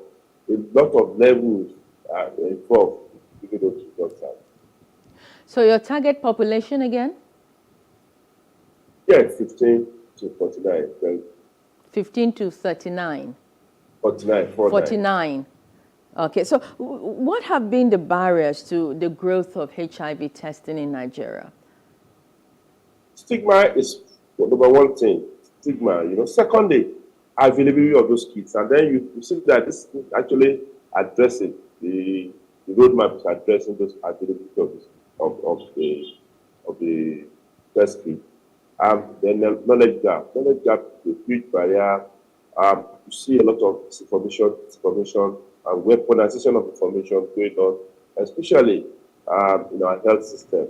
So if you don't have the right information, you don't have the right understanding to embrace testing, becomes the problem. And if there's a lot of stigma, and then sometimes there are cultural impediments and religious impediments to HIV testing. A lot of rewashing is going on that is not my portion. Whose portion is it supposed to be? So you need to honestly address some of those impediments. Thirdly, I've mentioned knowledge gap. They are able the center availability is also limited, and that's what again this roadmap, one of the roadmap is going to address. To create more center, to create more equipment, to deliver knowledge gap, to deliver to COVID, to narrow the knowledge gap, and then do a lot of counseling of people. Well, you health professionals now say that HIV is not a death sentence as people used to think it was. Tell us what has changed from when we newly heard about it back in the days, and when people were told or made to believe, or when it seemed like it was a death sentence, to now. What has changed? What are the revolutions that have taken place? Good enough. I came when I was doing my medical training. HIV was not in our curriculum, so I saw the beginning of HIV up to where it is now. I was one of the first set to be trained on what we call the access to the HIV and retroviral virus, especially at the family level. When the first set where we're trying to apply the antiretroviral drug. So I can actually tell you the evolution of the disease. It came with a lot of misinformation and stigmatization. Initially, people were talking about being affected as a punishment from God to deal with homosexuals and other sinners. In fact, it became a big issue. In fact, one of the Donald Summers had to actually put some flack because of her comment on being with HIV. Then the stigma came, it became a disease of the poor people, them that are always policy. I remember the figure in Haiti was so alarming in the late 1980s, when we saw a lot of people about poor people, because of the HIV about poor people. It was so, in fact, there was a spiritual connotation. I remember a lady that was a girlfriend to one tailor in Ibadan, was losing weight. You said she didn't know what was wrong with the lady. The lady lost weight and died, and she said he was used to for ritual. Until later, it was discovered that the lady had HIV. So a lot of, like most new diseases, a lot of wrong information came about. And then we moved to developing ARV drugs, antiretroviral drugs, that were then used to slow down, because the monotherapy initially to become multiple drugs that were combined together, and then be able to deliver longevity to people with HIV. That one came with its own problem. Professor Duisberg of the University of California and the likes of Thabo Mbeki of South Africa derided the drug and said it was meant to kill Africans and all this stuff. And HIV number ballooned because of that singular government policy. HIV number ballooned in South Africa. It became a big issue in South Africa because government, chose to slow down in adopting the retroviral drug. They said the big pharma was just there to make money. They created the virus. All sorts of rumors came. But now, when people now saw that the drugs were actually, elevating lives, because then I remember one of my clients those days was somebody who, working in a facility, had the virus. The only time we knew that the person had the virus was when we tested, when the baby was falling sick. A 6-month-old baby falling sick, having a complex symptoms that we're not sure of. But of course, After finding out that the baby dead, even the baby antiretroviral drug was not immediately available then. But of course, after that, the woman had 1, 2 together, or even university now. They are negative, and the woman is still alive. So we saw the drugs benefit, giving life. We now chose to look at the concept of a family in HIV care, whereby, once anybody in the family is positive, we bring the father, we bring the mother, we counsel them together and apply antiretroviral drug to everybody and teach them how to live a better life. The thing expanded, to improve testing, improve ARV, because ARV then, a dose was like, a month dose was about 45,000 then. It came down gradually and became now free at the different center. It's not free now, it's became affordable that people that have the means can buy.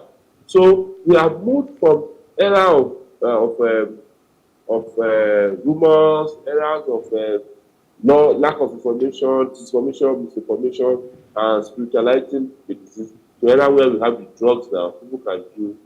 And it used to be there that once you have HIV, you cannot breastfeed, you cannot get pregnant. But now, you can get pregnant, breastfeed, live with people, and HIV will not get the person. So all right, thank you. It's been an interesting journey so far, but we can still do better. The ultimate aim is 95, 95, 95, get rid of HIV, stop the transmission, and we can then think of another disease. Well, thank you, Dr. Tuyi Mebawando, for your time and information on HIV and what the Society of Family Health is doing to help those who have been affected. Thank you for having me. Let me say this, I'm not, I don't work for Society for Family Health. Yes, that has been established. Thank you. All right, so Dr. Tuyi Mebawando is of the public health. He's a public health physician and publisher, CEO, Health NACA. Well, that's the much you'll be taking from our hot topic. We'll be back with sports, and Mudashiru is standing by for that. Stay with us.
What we do not understand, we will stigmatize. What you can see is the remaining of the tanker that exploded. The suspect equally confessed.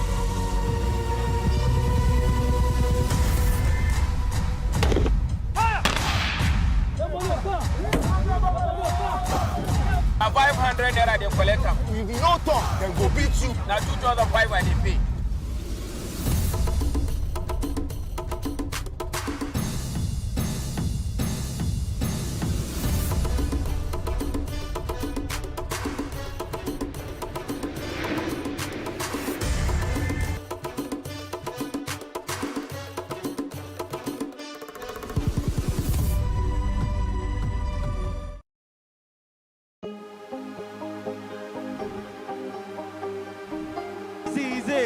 For upcoming artists to blow in Nigeria.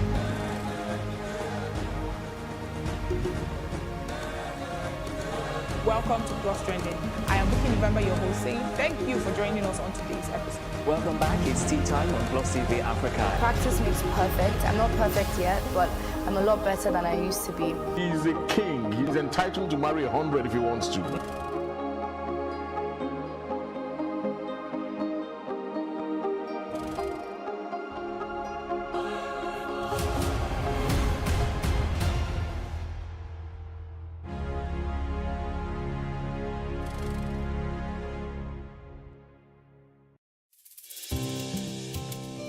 for me, I wanted to change that culture. I didn't believe that until you see a white man or you see a foreigner in the kitchen before you can believe that, you know, good food is going to come out of that kitchen.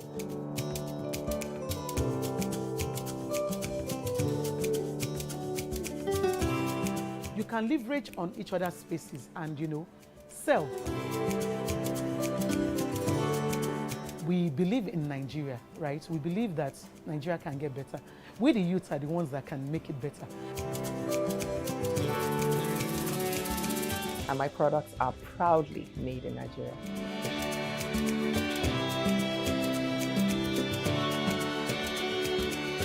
Made in Nigeria, showing every Tuesday at 10:30 p.m. and repeats on Saturday at 8:30 a.m.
Increase the reach of your events or business services.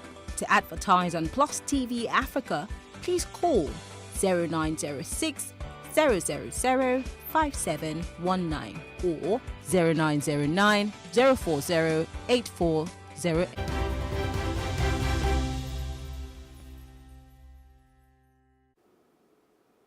Welcome to Sport Update. I'm Mudashiru Shitu. A few days ago in Ostrava, it was the battle between the world Olympic gold medalists, talking about Chairman Okwen, and also Nigerian's world record holder in the 110 meters, talking about Tobi Amusan. And it was 12.4 seconds for Tobi Amusan when she came third in that meet. So it was an interesting moment, and it was fast enough to give her. It wasn't fast enough to give her the first #1 position in the women's hurdles. Instead, however, talking about Camacho Queen of Puerto Rico came first. So it has always been a strong rival between our own Tobi Amusan and Camacho Queen of Puerto Rico. So we'll give you an highlight of that particular meet in Ostrava. But today, it's going to be another moment between both of them in the 5th series of the Diamond League. But let's take your mind back to Tuesday when our own Tobi Amusan came third in that particular meet. Camacho Queen finished them ahead of Tiana Jones of the United States, who clocked 12.44 seconds. Let's take a look at this wonderful moment in Ostrava. Outside her, Jasmine Camacho Quinn, the Olympic champion. In through Amusan, slightly sluggish out of the blocks. Tia Jones now being challenged by Camacho Quinn. Amusan trying to pressure. Jones, Camacho Quinn, Amusan coming between the two. It's Camacho Quinn from Jones from Amusan. 12.44 unofficially the winning time. Tia Jones held her race very well together under pressure on the outside there. 12.44 for Tia Jones, tying her season's best just outside her lifetime best performance. Camacho Quinn, a meeting record, and it is the Olympic champion who prevails over the world record holder. 12.42 confirmed for Jasmine Camacho Quinn.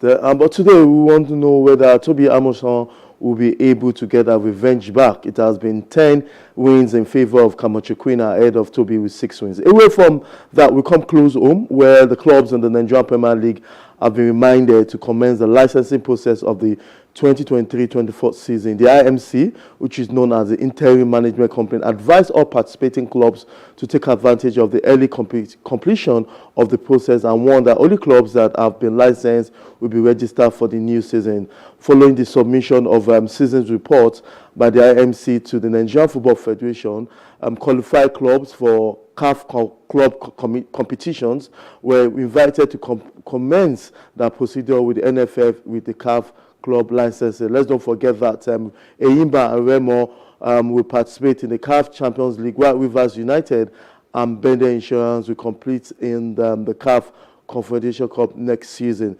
And the new season for all of you, those asking, will commence on 26th to the 27th of August for the new Premier League season. We won't be having any abridged season this time around. Away from sport, we'll go back to breakfast. Thanks for watching.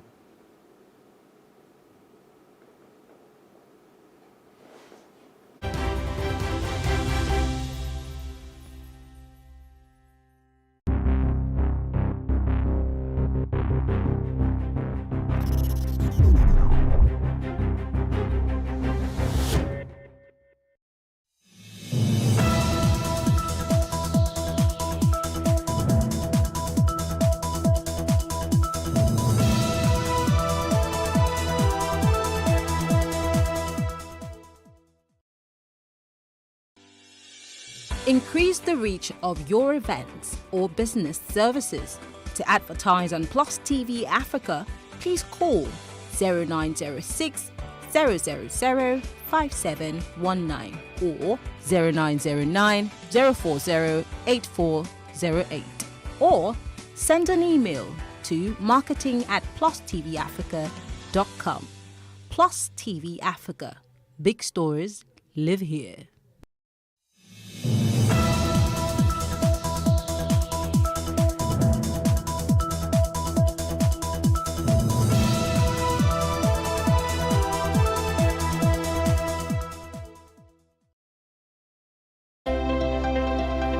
Nigeria is a beautiful country filled with cultural resources and a preserved tradition. It is famously known as the Giant of Africa, whose cultural heritage is woven from the natural beauty in her land, threads of history, and the hospitality of her people. From rainforests in the south to savanna woodlands in the center and a semi-desert region in the north, Nigeria is adorned with long stretches of exotic beaches, lush mountains, magnificent waterfalls, and a unique wildlife, boasting of enchanting tourist attractions ready to be enjoyed. Here are some tourist destinations you should add to your bucket list. Coconut Beach. Coconut Beach is located in the coastal town of Badagry, west of Lagos State, Nigeria. No place tells the story of tourism fused with history like Badagry, which is situated about 20 miles close to the border of the Benin Republic. Coconut Beach has breathtaking and beautiful ocean views, a perfect place for relaxation, with the beach being set away from the noise of suburbia. It is surrounded by thousands of coconut trees, where it got its name from, beautiful holiday resorts, vacation huts, fresh air, and an open sky, portraying an ideal rural destination for lovers of fun and holiday makers. The Obudu Mountain Resorts. Above the sea level on the Oshia ridge of the famous Sankwala Mountain sits majestically the Obudu Mountain Resort. It is located in the highlands and deep tropical forests of Cross.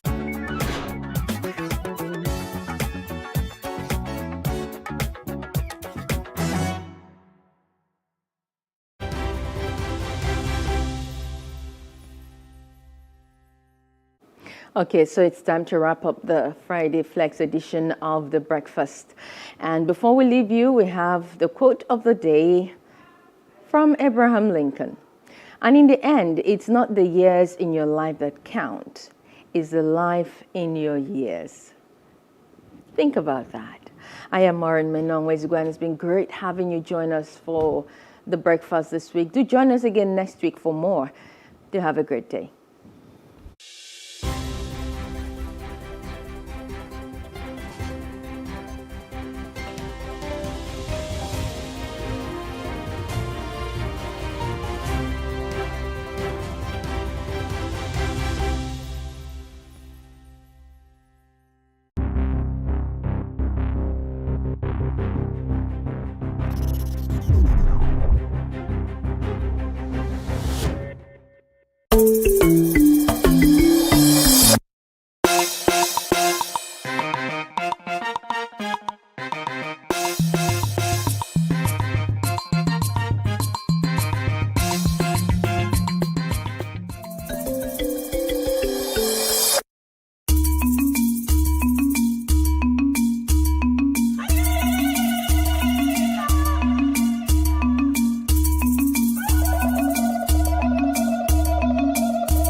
Increase the reach of your events or business services. To advertise on Plus TV Africa, please call 0906 000 5719 or 0909 040 8408 or send an email to marketing@plustvafrica.com. Plus TV Africa. Big stories live here.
Nigeria's Niger Delta region, from where the black gold fuels Africa's largest economy, where the lines between wealth and poverty has never been thinner. Conflicts, poverty, insecurity, and environmental challenges daily confront the region. How can the Niger Delta story be changed for the better? Join Mamude Akuga at 9 p.m. every Friday evening on Plus TV Africa as he probes deep in search of solutions. Inside the Niger Delta with Mamude Akuga, the authentic voice of Nigeria's oil-rich region.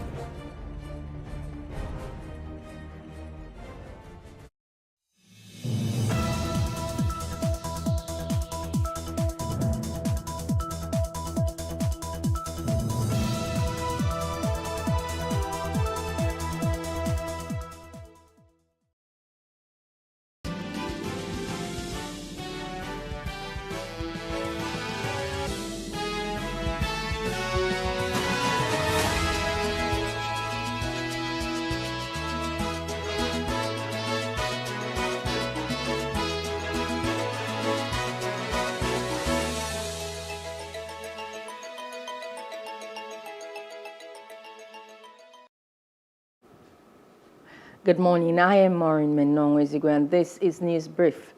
President Bola Tinubu on Thursday in Ijebu-Ode, Ogun State, said he remained hopeful and optimistic about achieving victory in the last presidential election, despite the ineffective cashless policy implemented by the Central Bank of Nigeria.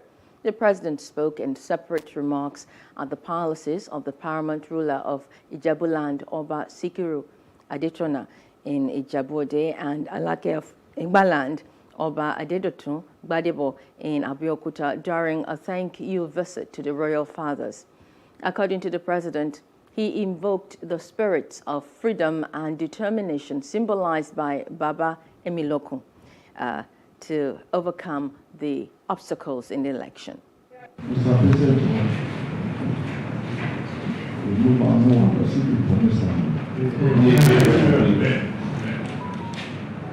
Pakistan is taking us there. It's on the way to Afghanistan. Okay, those enemies are now your friends.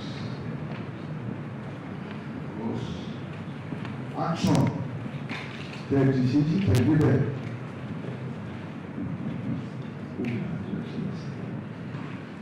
Thank you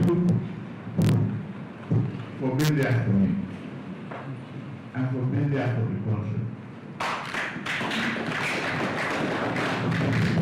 You've demonstrated so much loyalty, so much commitment. Voted at a very crucial time. Your mornings were confiscated. The casual didn't work. It was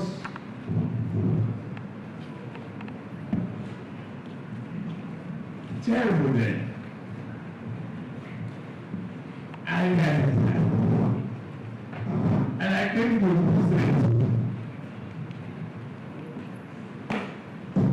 invoke the spirit of freedom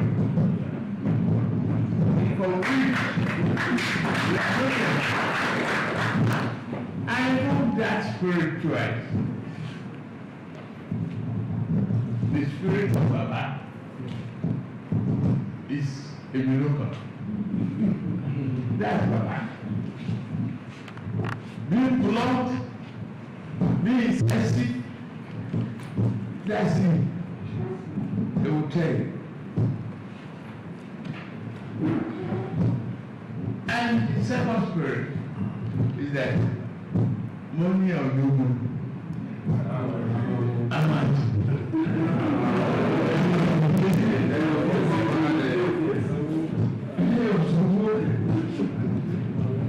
And that ever since it's been the spirit that is driving me to serve and honor.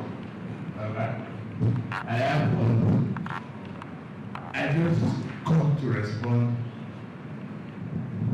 to whom calling, saying, I need to see you. Baba, here's your present.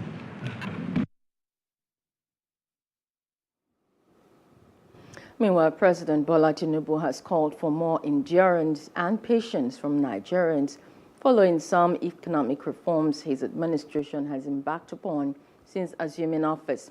President Tinubu said this during a private visit to the palace of the Alake and paramount ruler of Egbaland, Oba Adedotun Gbadebo, in Abeokuta, Ogun State.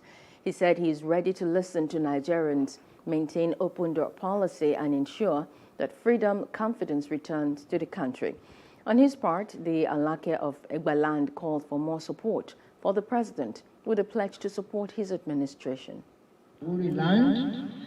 I'm standing praying that as you have started the work as the President of the Federal Republic of Nigeria, you will end very well. You will take us to the next level.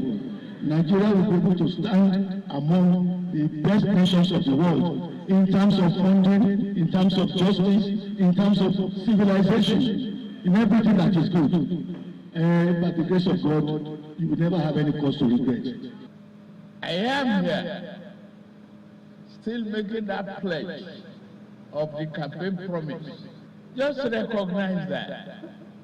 Let's be united. Let's be purposeful. No distractions. We will arrive at the destination, a positive destination for this country.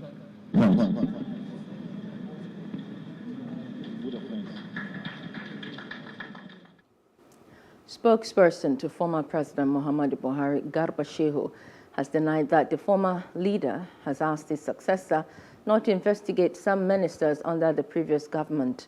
He also said Buhari had left Daura for London to get some needed rest, which on Tuesday, an online news outlet reported that Tinubu assured his predecessor that he and his close aides will be spared in any anti-corruption war his government embarks upon following the suspension of the EFCC chairman Abdul Rashid Bawa. He said it remains Buhari's wish to be allowed to have his needed rest and for the Tinubu administration to have the right atmosphere to work on the realization of the promise it made to Nigerians. The People's Democratic Party, the PDP in Ebonyi State, has accused the ruling All Progressive Congress of attacking its members who testified as witnesses before the Election Petitions Tribunal sitting in Abuja. The statement alleged that the PDP witnesses who testified before the Election Tribunal at Abuja were attacked on return to their respective homes by suspected APC hitmen. The party also accused APC chieftains and leaders of going around communities and local governments to threaten PDP faithful preparing to go to testify as witnesses before the tribunal. Reacting to the accusations, APC State Chairman Stanley Okoro Emega described the allegations as unfounded and challenged the PDP to bring up evidence of the alleged attacks on its members before the public. The Independent National Electoral Commission, INEC, says it will soon take action on the case of suspended resident electoral commissioner in Adamawa State, Hudu Yunusa Ari. INEC National Commissioner Festus Okoye said the police have concluded investigations on the matter. Okoye also said the electoral umpire has enough proof to establish a case against Yunusa Ari. The suspended rec had courted controversy over the supplementary election in Adamawa on April 15, 2023, when he announced Aisha Binani Dahiru as the APC winner of the dramatic poll while the collation of results was ongoing. The police in Kaduna State have arrested 503 suspects for various offenses, which range from banditry, armed cattle rustling, culpable homicide, vandalization of rail tracks, and other related crimes. Among the suspects is one Ismail Muhammad in Lere local government area in Kaduna, who kidnapped and later killed his brother Kabiru Muhammad after collecting 120,000 naira as ransom from the family. Spokesperson of Kaduna State Police Command, DSP Mohammed Jalige, while parading the suspects at the command headquarters, told journalists that the suspects were arrested between May to June 2023. Jalige disclosed that 4 AK-47 rifles, 3 revolver pistols, 2 pump-action guns, 2,800 railway slippers, and 9 stolen vehicles of different brands were recovered from the suspect, among others.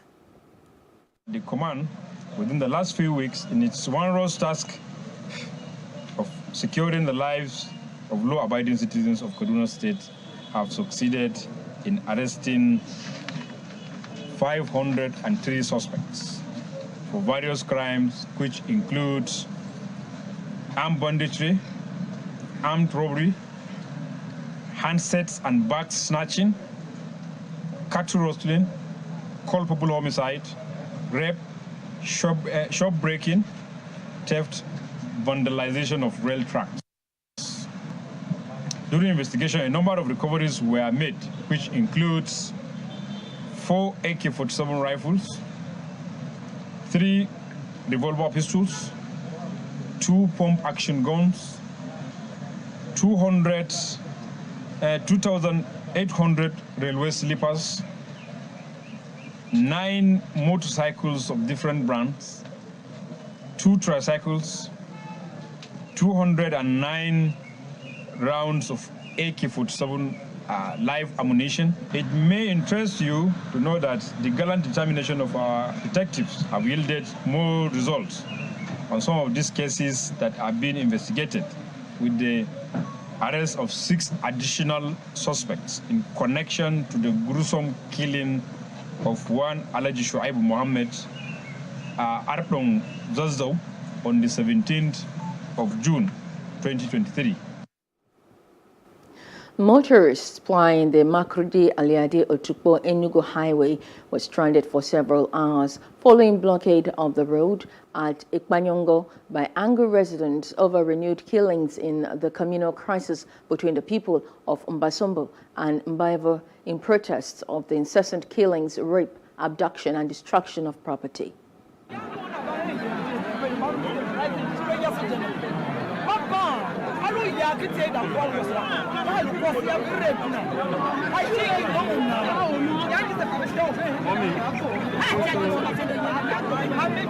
A combined team of police, DSS, and army should be stationed in town here so that they will bring lasting peace. the governor is also seriously working on it. Unfortunately to us, as we are trying to end the crisis, some element will cause more problems to ignore more crisis.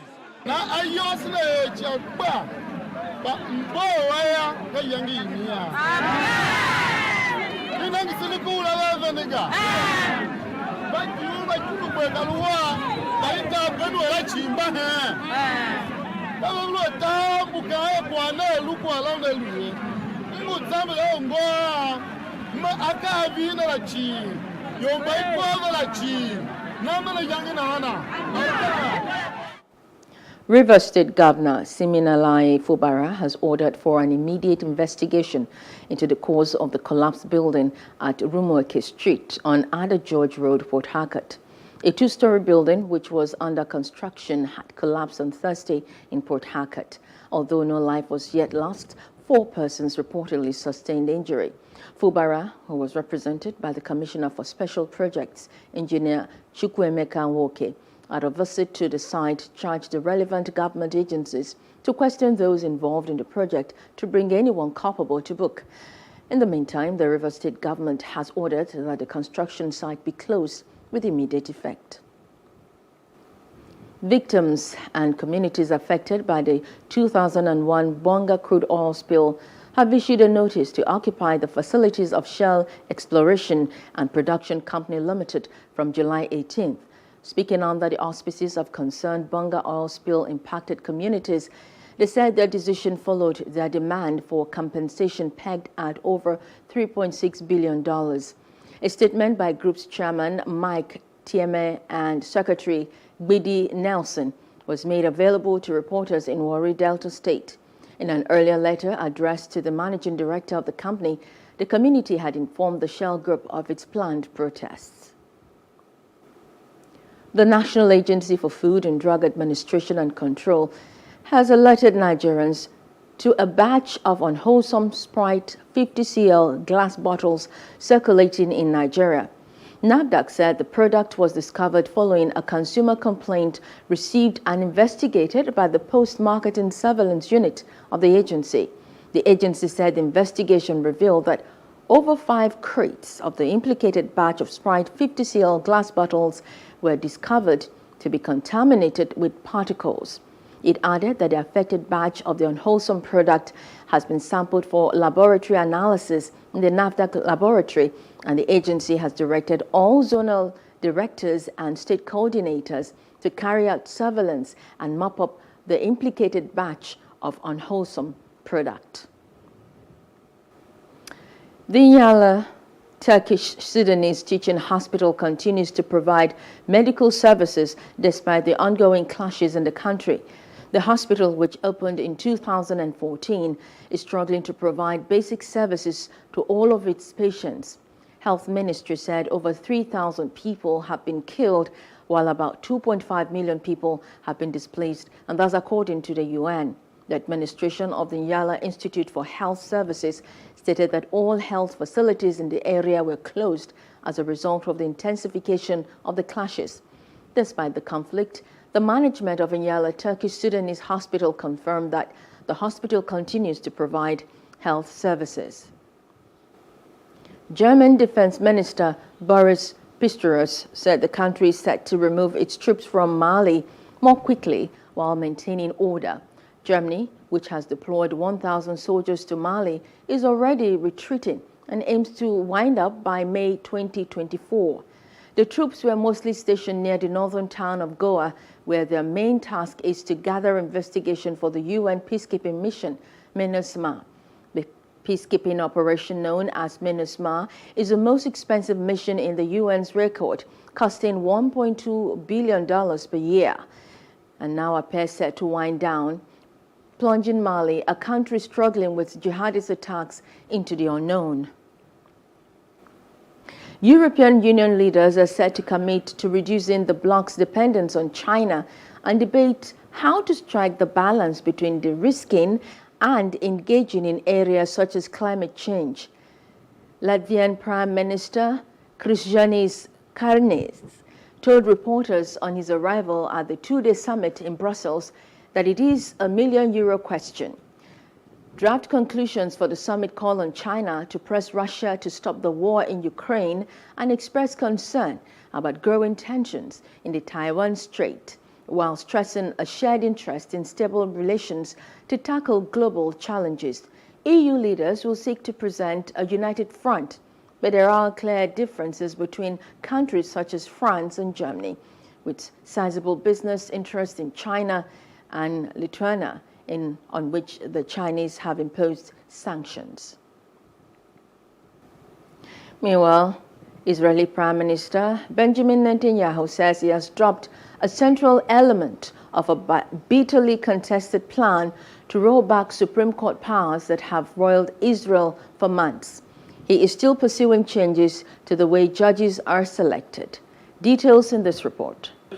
Israeli Prime Minister Benjamin Netanyahu says he has dropped a central element of a bitterly contested overhaul of the judiciary that has sparked months of mass protests, like this one last weekend. He told the Wall Street Journal in an interview posted on Thursday he'd scrap the so-called override clause, which would grant Parliament the authority to overturn Supreme Court rulings. His nationalist religious government would still pursue changes, though, to how judges are selected. Well, I already changed a few things right after the original proposal was put forward. I said that the idea of an override clause where the Parliament, the Knesset, can override the decisions of the Supreme Court with a simple majority, I threw that out. Netanyahu's remarks upset the far-right police minister, Itamar Ben-Gvir, who accused him of caving to protesters. The news knocked the Israeli shekel. An analyst told Reuters that was because it confirmed Netanyahu was still pressing ahead. The judicial overhaul has raised concern in the United States and other allies about the health of Israel's democracy. Domestic critics see it as an attempt to curb judicial independence by Netanyahu, who is on trial on corruption charges he denies. Netanyahu paused the plan in late March for compromise talks with the opposition. But those talks were suspended this month, and Netanyahu's coalition began work this week on a new bill. And in business, the Nigerian Ports Authority has begun the evacuation of overtime cargoes to help decongest the port. General Manager, Corporate and Strategic Communications, NPA, Josephine Mortok said this in a statement in Lagos. Mortok said the decongestion of the ports is to pave way for efficient operations, received a boost on June 23rd when the Permanent Secretary, Federal Ministry of Transportation, Dr. Magdalene Anjani, led an interagency team on assessment tour.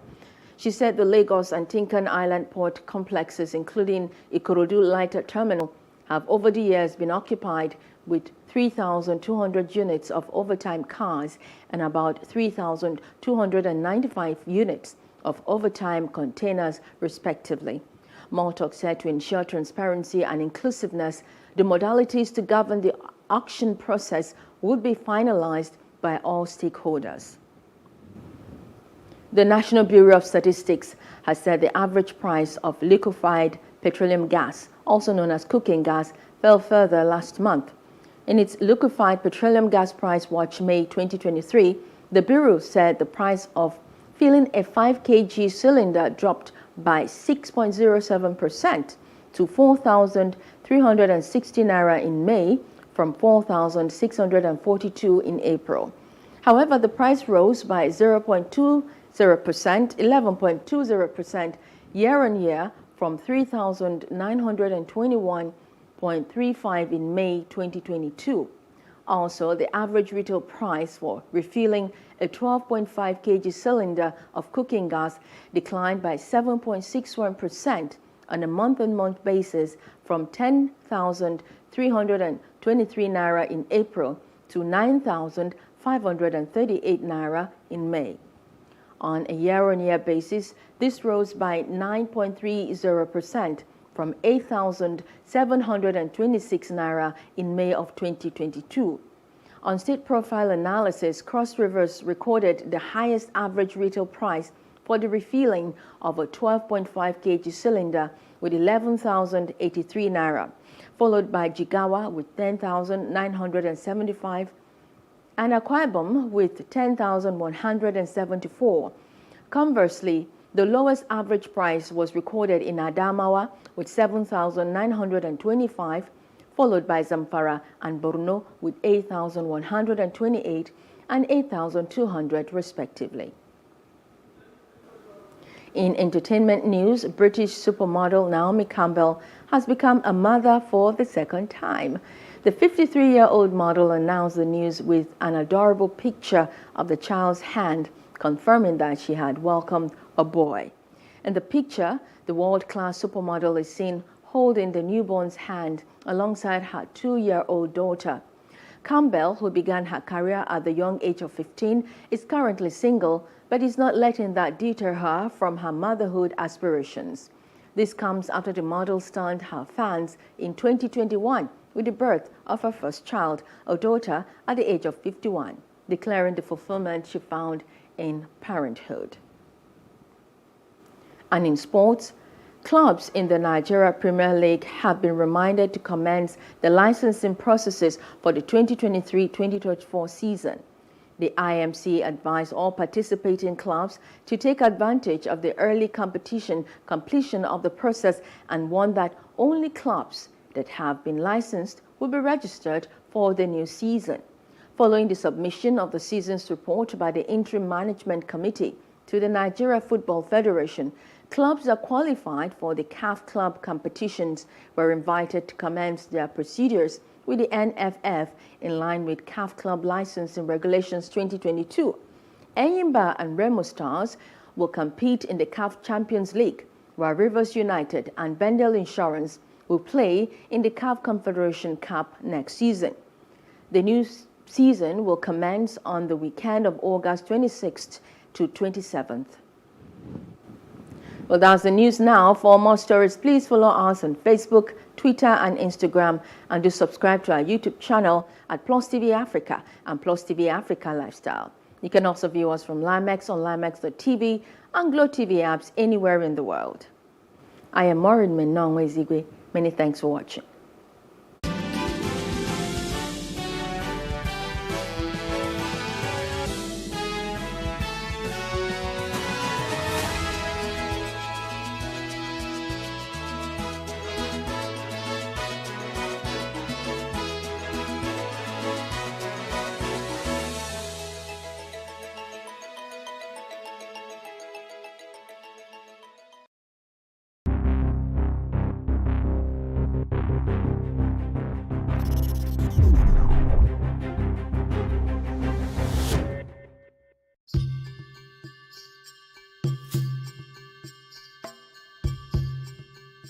From Adamawa State, northeastern Nigeria.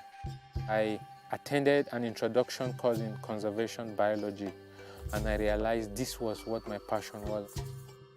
After I completed my master's in the UK, I knew I wanted to come back to my country. I knew I wanted to come and work for conservation in Nigeria and nowhere else. Before WCS took over managing the ranger activity, about 10 to 20 elephant carcasses were recorded, killed by poachers annually. Rangers were not properly trained, they were not armed, so one ranger with a firearm in a team and the others would have cutlasses and sticks. That made the hunters more confident. I experienced poaching, I think, my first day in Yankari. It was almost fading, only the name was existing, but the actual reserve was just a shadow of itself. Poaching generally is a very big problem for us in Yankari. I realized there was lots of grievances from the surrounding communities. Sometimes they would send huge complaints and huge threats that they would kill elephants because elephants have gone out to destroy their farms, destroy their crops. A duk gaba ɗaya jakure su, amma da kai dai mai gona zai kore kayansa ko yana damuwansa da kuma lokacin ma mutane ba su da yawa ba su yi gonakai da yawa a kusa dajin kamar yanzu ba. We believe a couple of elephants were killed in the past because of the problems with crop raiding. Then I got the opportunity to do the CLP program with WCS Nigeria. It has a very good collection of very passionate people working for the same cause, and it's been very great experience for me.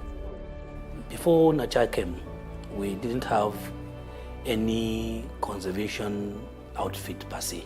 But when he came, he put things in order, he put the rangers in proper perspective. Working with Yankari Rangers has been really a great experience for me. It took me a while when I took over to understand them.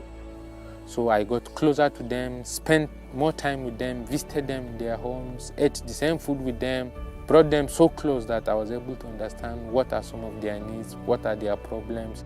So when we took over, we were able to work with our partners, get them some firearms, some ammunition, uniforms, boots, kit bags. My boss is a moral man. Enjoy staying with him and enjoy working with him. Over time, the number of elephant carcasses went down, the number of patrols increased, and we can see poaching going down. I identified the 6 communities that were most affected by elephant crop raiding. I went around and had meetings with the chiefs and told them about the initiative, and I told them we have funding to have 2 people from their communities who would work with us as elephant guardians. So we trained those people on safe and effective ways to chase elephants away from the farm. Yankari has the last viable elephant population in Nigeria. The last elephant carcass we recorded in Yankari was in 2015 in May. Yankari Game Reserve is an endowment given to us by God, and we are trying to protect it and preserve it. The glory is coming back, and this will be attributed seriously to Nacha's foresight and dedication. I look at the Rangers sometimes, the success stories we have, it's one of the driving force I have that keeps me going. I said, if in such a small time we've touched this number of lives and we've made these changes, then I cannot give up. It's something that is so dear to me. It's something that I've sacrificed my life, I've sacrificed so much for. Nacha is Yankari and Yankari is Nacha.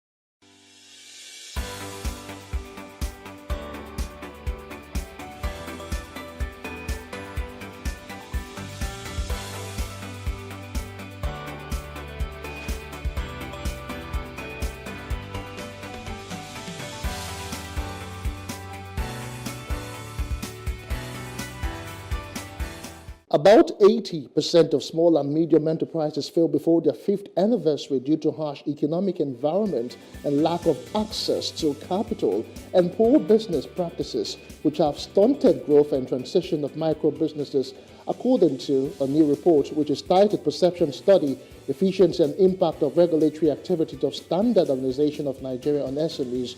Numerous variables currently influence Nigeria's economic climate. As a result, it is unfavorable and risky for foreign investment.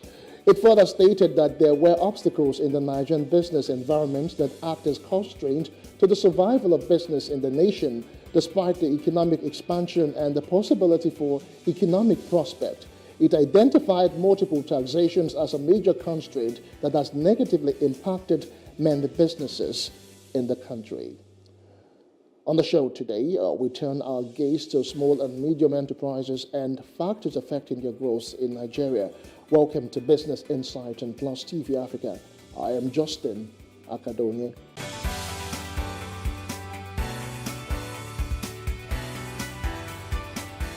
Welcome back. We'll start with a roundup of major business headlines. Now, there is confusion over the purported plan to hike electricity tariffs from July the 1st. It follows conflicting directives by the distribution companies and the regulatory body. On Monday, the DISCOs clarified that they had not got the approval of the Nigerian Electricity Regulatory Commission to hike tariffs. Also, the Abuja Electricity Distribution Company, AEDC, backtracked on its earlier announcement of a tariff increase barely 18 hours after it issued a notification.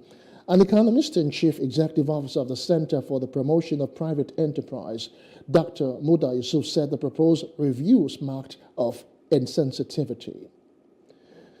Following public outcry over the chaotic traffic situation on the Lagos-Ibadan Expressway, the federal government has suspended further work on ongoing reconstruction. The Federal Controller of Works in Lagos, Olukorede Kesha, said the suspension was to reduce possible gridlock during the Eid al-Kabir celebration slated for tomorrow and Thursday. Now, construction activities on this ever-busy highway will be suspended from today to the 2nd of July, that is Sunday.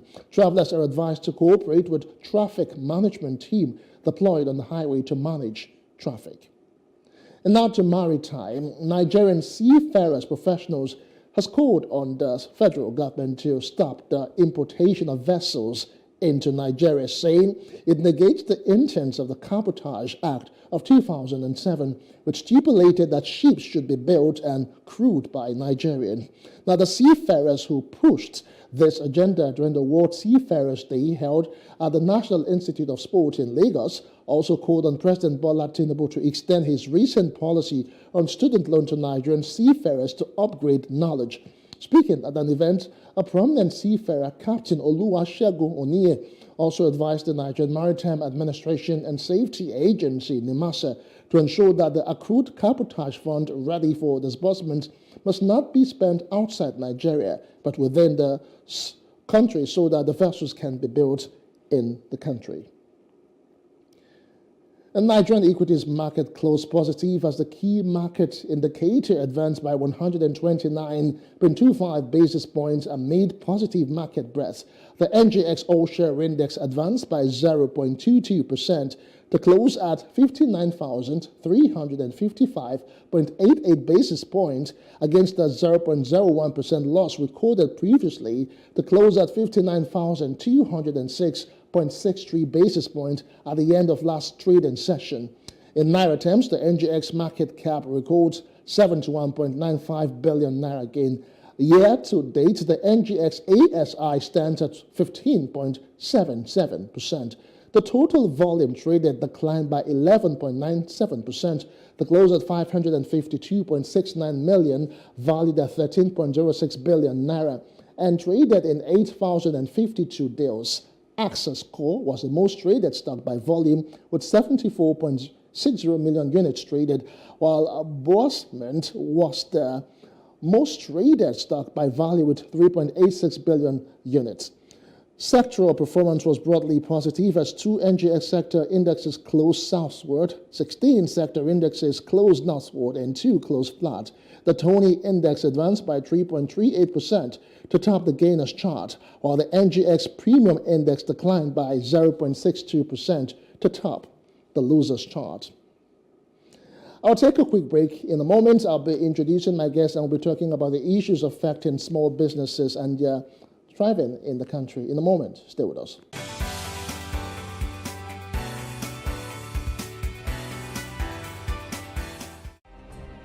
Nigeria's Niger Delta region, from where the black gold fuels Africa's largest economy, where the lines between wealth and poverty has never been thinner. Conflicts, poverty, insecurity, and environmental challenges daily confront the region. How can the Niger Delta story be changed for the better?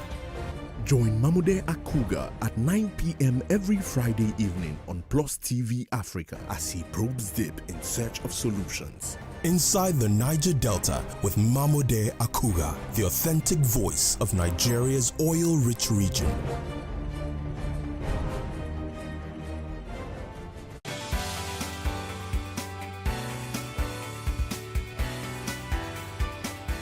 Welcome back. The perception study, efficiency and impact of regulatory activities of standard organizations of Nigeria's SMEs report listed additional difficulties such as the cost of accessing adequate technology, the lack of facilities for research and development, the decline in demand for locally produced products, and the increase in demand for imported goods. I am now being joined by the National President of the Association of Micro-Entrepreneurs of Nigeria, Amen, Prince Saviour H.A. Many thanks for joining me, Prince. I can hear you, sir. I can hear you. All right, let's just begin this way from the reports that we just read out that was released not too long ago. Now, the study emphasizes that approximately 80% of SMEs face significant challenges like unfavorable and risky economic climate influenced by various variables. Can you share some of these challenges with us? Thank you for having me. The challenges that SMEs are having are so enormous, so big that, firstly, the policies, government policies. SMEs are facing a lot of government policies because the government, Nigeria government, have neglected the SMEs.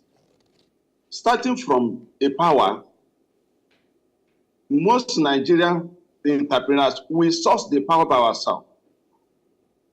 You know, okay, now, for instance, most entrepreneurs, the reason that most entrepreneurs are not making headway is because the little money we have, we are using that money to buy diesel, and you know the cost of diesel now.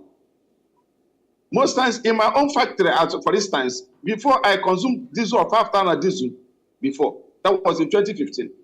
Right now, as we speak, I consume diesel of 25,000 every day.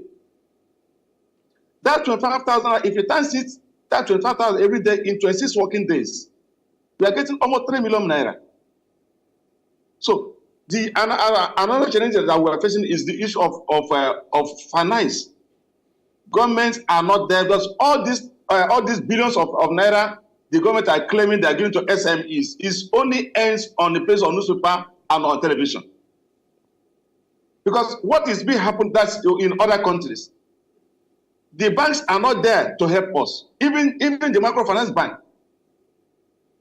So we have a lot of challenges. That is why we have a number, uncounted number of unemployment. Because the SMEs are the highest employer of labor. So the policies the government are bringing, and again, most ministers of trade and investment, most of them doesn't have any idea of business. Imagine when you are bringing an engineer to run a sensitive post as business, as economy. So we need someone that knows the pain that SMEs are having. The SMEs in Nigeria, I want to tell you that about 48% of SMEs in Nigeria have died naturally. And the few ones are in common, as always said. All right, Prince. The report also identified issues concerning multiple taxations as being burdens for small businesses across the country. You are a businessman, you are a manufacturer in a small scale and all of that. Can you share some of these factors that are placed on small businesses, specifically your business? Okay, now the issue of tax. The area I stay is in Lagos. There is a lot of taxes. They will come with, in fact, with countless, stories. My workers pay a tax. I have to pay my workers' tax. I have to pay income tax. In fact, the tax, they are numerous. They're uncountable. All right, they're uncountable. The tax we are talking about, we are paying tax in everything we do. Even the water we use, we are paying tax on it. And the government they are not there to help us. Imagine when you are asking a micro entrepreneur that we provide everything by ourselves, and you are asking us to pay income tax. How much is the income? The income that we have used in buying diesel, in buying fuel. So in fact, it is hard time for government to know the pain that SMEs are going through. All right, let's look at another issue right now, which would be technology, because most times it is said that technology and research and development also help in building or making businesses grow. But people tend to say that in Nigeria, it is really very expensive accessing adequate technology. How has the cost of technology affected your business? Well, the issue of technology, because a small business, we're talking of a business that's, the capital base is not up to 500,000 naira. Most of us, doesn't have issue of technology, all right? Most of our people that's in a small level, we don't have issue of technology. It's only for multinational companies. But when we talk of the technology, most of the entrepreneurs, there's most time that we need to, many of us are upgrading by ourselves, that's getting the information by ourselves. Thank God for the issue of social media. We can Google anything that we want to know, all right, that we want to know. We can even go online and Google it. But most times we expect the government to take some of the local manufacturers, probably something like to China or in some African countries where things are working well, for us to to get more exposure, right, that will help our business. But they don't do that. I was going to come to that because that's also another issue that was raised, issue of formal education or technical competency, as in trainings and all of that. There are actually issues that affect small business owners and, of course, their own staff.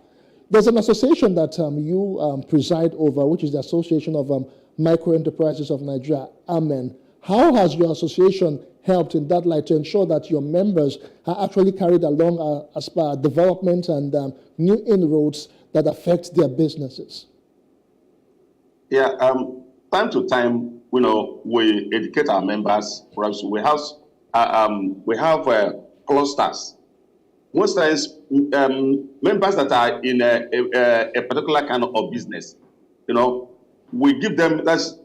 Most times they hold their seminars. They brainstorm on with each other's ideas. Some of them, that's after we do it by ourselves. Let me just say this. This medium, small business scale of Nigeria, most times they call us for training. Let me just probably many people don't know. And the amount they are charging entrepreneurs for them to be part of that training, some of us doesn't have the money. So on our own, we develop our others within ourselves. We share experiences time to time, right? For us to upgrade. But the small and medium enterprise developers on Nigeria's media, most of their training, you see SMEs attending, is with monetary gain. They don't do it free of charge. That is why so many entrepreneurs cannot be able to have such amount of money for them to go for such training. So to us, we develop within ourselves, we return our members for them to be upgraded. All right, Prince Iche, when I started this show, I also mentioned one of the issues that affect our small business, or why some of them die, is the issue of patronage of locally made goods in Nigeria. A report once said that Nigerians don't actually appreciate what is produced locally. They'd rather want to get the ones that are produced from abroad. You have been in this business for quite some time. What can be done better in terms of packaging, or what we can see, so that Nigerians can begin to appreciate made in Nigeria product as against getting imported ones? Thank you very much. On this note, I want to say this here, that Nigerians are beginning to embrace our local products. Okay. Yes, 68%. Because in Nigeria products, if you buy a Nigeria product, you will see the phone number there. If the product is not good, you know where to report. But most foreign products, go after this program, go and pick one or two product that is made from China or India, their numbers are not going. So this time around, Nigerians are beginning to embrace their own product because they knew that the efficacy of those products. Thank God for NAFDAC that are regulating the industry.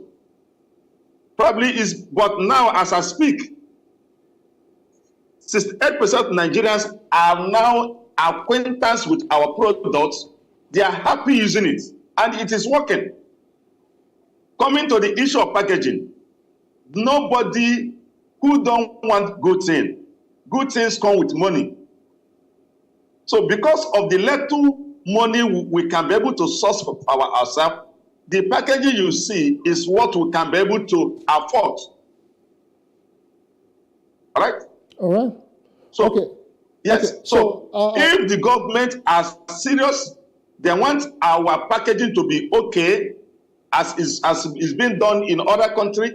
We know what is good, but we have to manage the little resources we have. All right. Okay, fine. As we round off now in 30 seconds now, what more can be done? Because you mentioned the issue of capital and funding. How can governments make capital more accessible for small businesses? Very quickly, please. I've said the time number. We have an association, 5 names and the identified association in Nigeria. The government should give money to these associations. We know our members. We know how much they need. Some members, what they needed is only 100,000 naira. Give that 100,000 naira in the next 6 months. You ask that, you say that 600,000 naira have made a lot of impact. So the government should channel the money to the associations. Right. So we can be able to know, how much each of our members need. But this one they are doing online. Most of online loan or grants is only on place on newspaper. All right. As I will drop with this, as we have ghost workers, likewise we have ghost entrepreneurs. It's only ghost entrepreneurs are making use of those money. All right, thank you so much. I have been speaking with Prince Saviour Ichei, the National President of the Association of Micro Entrepreneurs of Nigeria. Many thanks for sharing all of these challenges and, of course, the way forward for small businesses in Nigeria. We do appreciate your time. Thank you. All right, that's the size of the show for today. I am Justin Akademia, but just before I go, I'll leave you with this report on the Standard of Enterprise report for last year. We'll see you again, same time tomorrow. Bye for now. Templars Law Firm. The maiden edition of the State of Enterprise Report 2022 brought together experts from the financial and professional services sector, FBS. The SAE report, a first of its kind, an annual industry publication, gives insight into Nigeria's FBS sector. Delivering his keynote address, a professor of economic policy at the University of Oxford, Stefan Dekon, stated that the financial and professional services industry is instrumental to driving any nation's economy. He noted that a Nigeria that thrives and is more stable with better economic policy will cause all businesses to flourish. Now, when you look at any country in the world, badly run or well run, relatively speaking, it can be a few thousand, can be a few hundred, can be a few dozen, group of people with power or influence that determine the direction of politics and the economics in a country. Stakeholders say that if there is prosperity and no poverty, there would be peace. For them, the FBS industry is instrumental in driving the prosperity and economic development of Nigeria. We will ensure that together, in our practice as professional firms, we give Nigeria the very best that it deserves.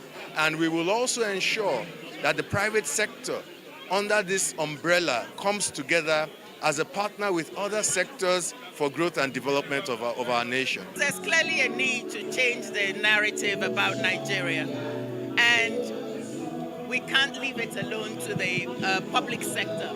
The private sector also needs to take the initiative, and given the very critical role that the financial and professional services sector plays in economic development, as we have seen in other parts of the world. This is why the Enterprise NGR was established. It's about realizing that there's a bigger goal for all of us and therefore engaging. And, Engagements have taken place historically in different forms.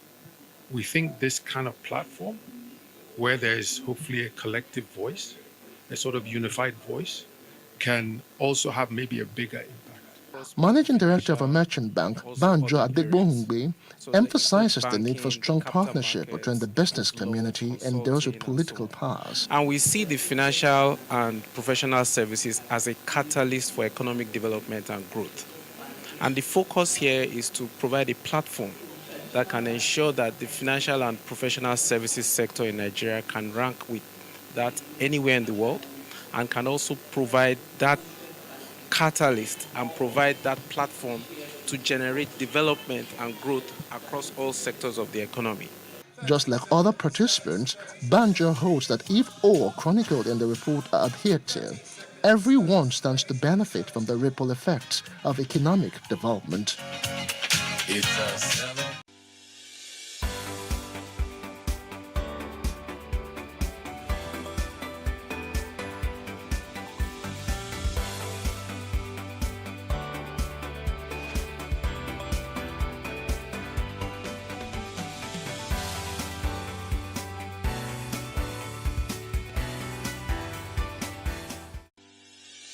Increase the reach of your events or business services.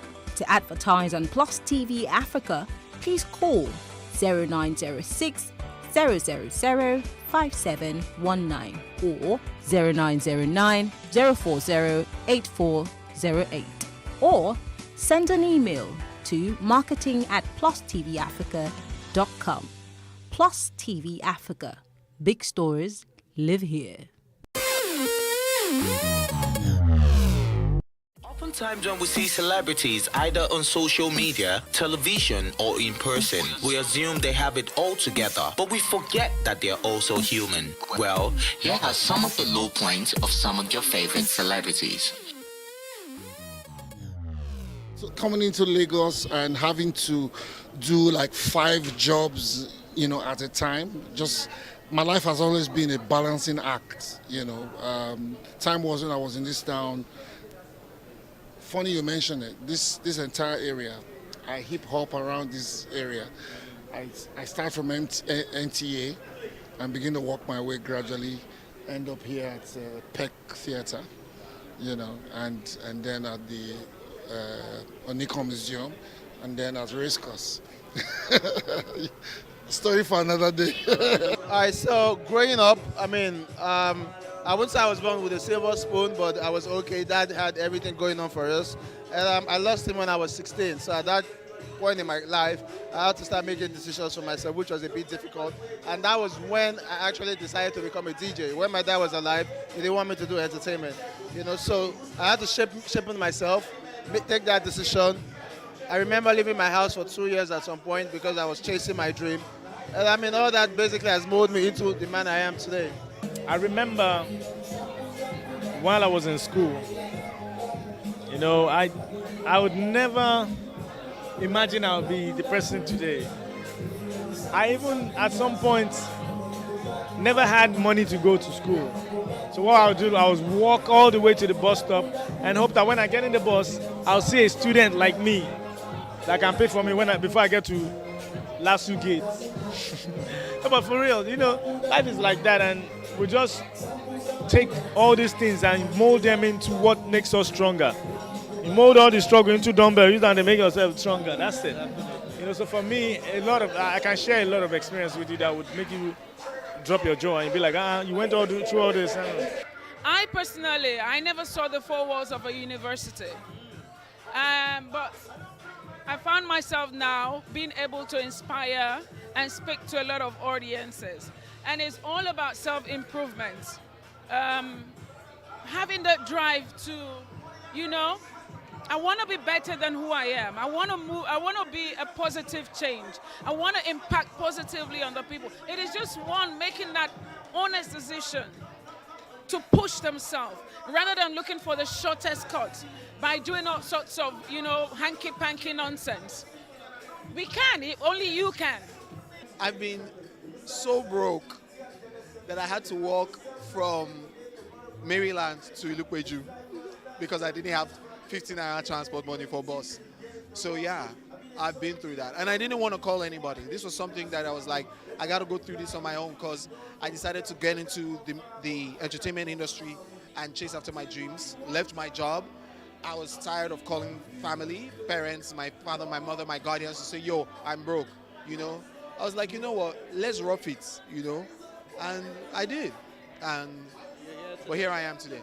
One of my worst experience then was when I premiered on radio, the first 2 weeks was hell, because people was calling the radio station some said they should arrest me, some said they should sack me, some said they should they don't like my voice. They just feel say I be worried, but are they rude, you know.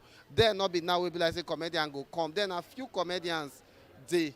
So when you go strange land and I go a day, then when you go that kind of area we be like say the only comedians where they know that and Ikemowo or Sophia Sin, and you got they speak pidgin, and you know say comedian that time, if you hear person, you go be like say you they rude. And those Igbo people, they not they take a likely at all. So the first 2 weeks for my radio career, they say me they sack me. First 3 weeks, so me and my friends, what we they do? People go call the radio station, say me they sack me. We can go buy card, 90 card. So when those people they call, my friends will go try to call the radio station, say Mona Livamo, now our best presenter. But the funny thing is our calls not they go through. If we try to call the radio station where they work, we know if they get the radio station. But the other people they call. And the village people. Yes, my village people, your blog they lie. A few years ago, 2012, I think, or 2013, I was on a music competition. I was in a music competition, and one of the judges said to me, I still know him, I'm not going to call him out. So he said that he doesn't feel like singing is something I should ever think of. How did that make you feel? I didn't feel bad because I'm precious.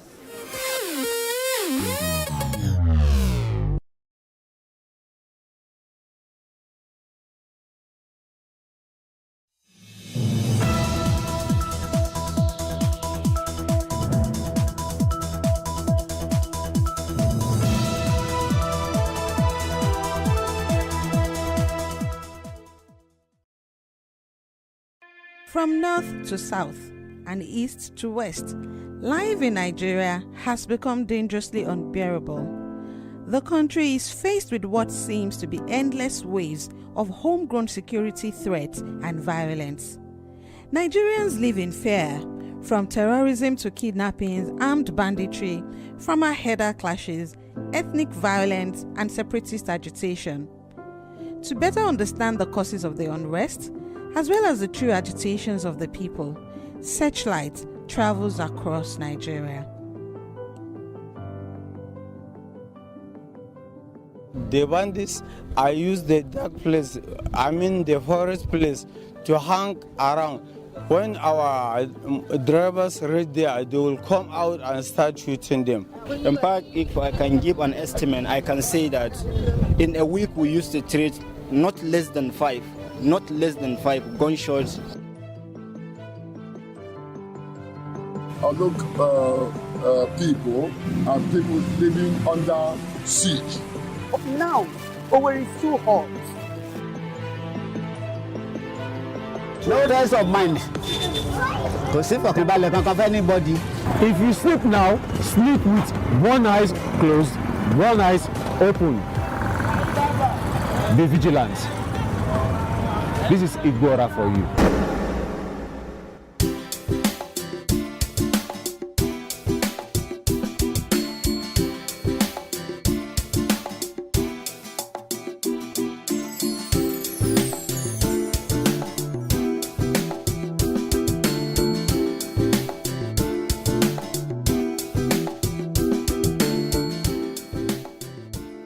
Igbora is one of the 7 communities that make up Ibarakwa land.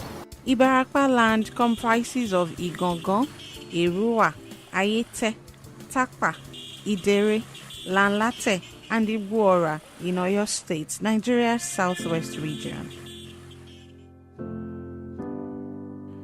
There is a long-standing history dating back to the early 20th century between settler herders who are mostly of Fulani descent and local farmers in the Ibarakwa axis.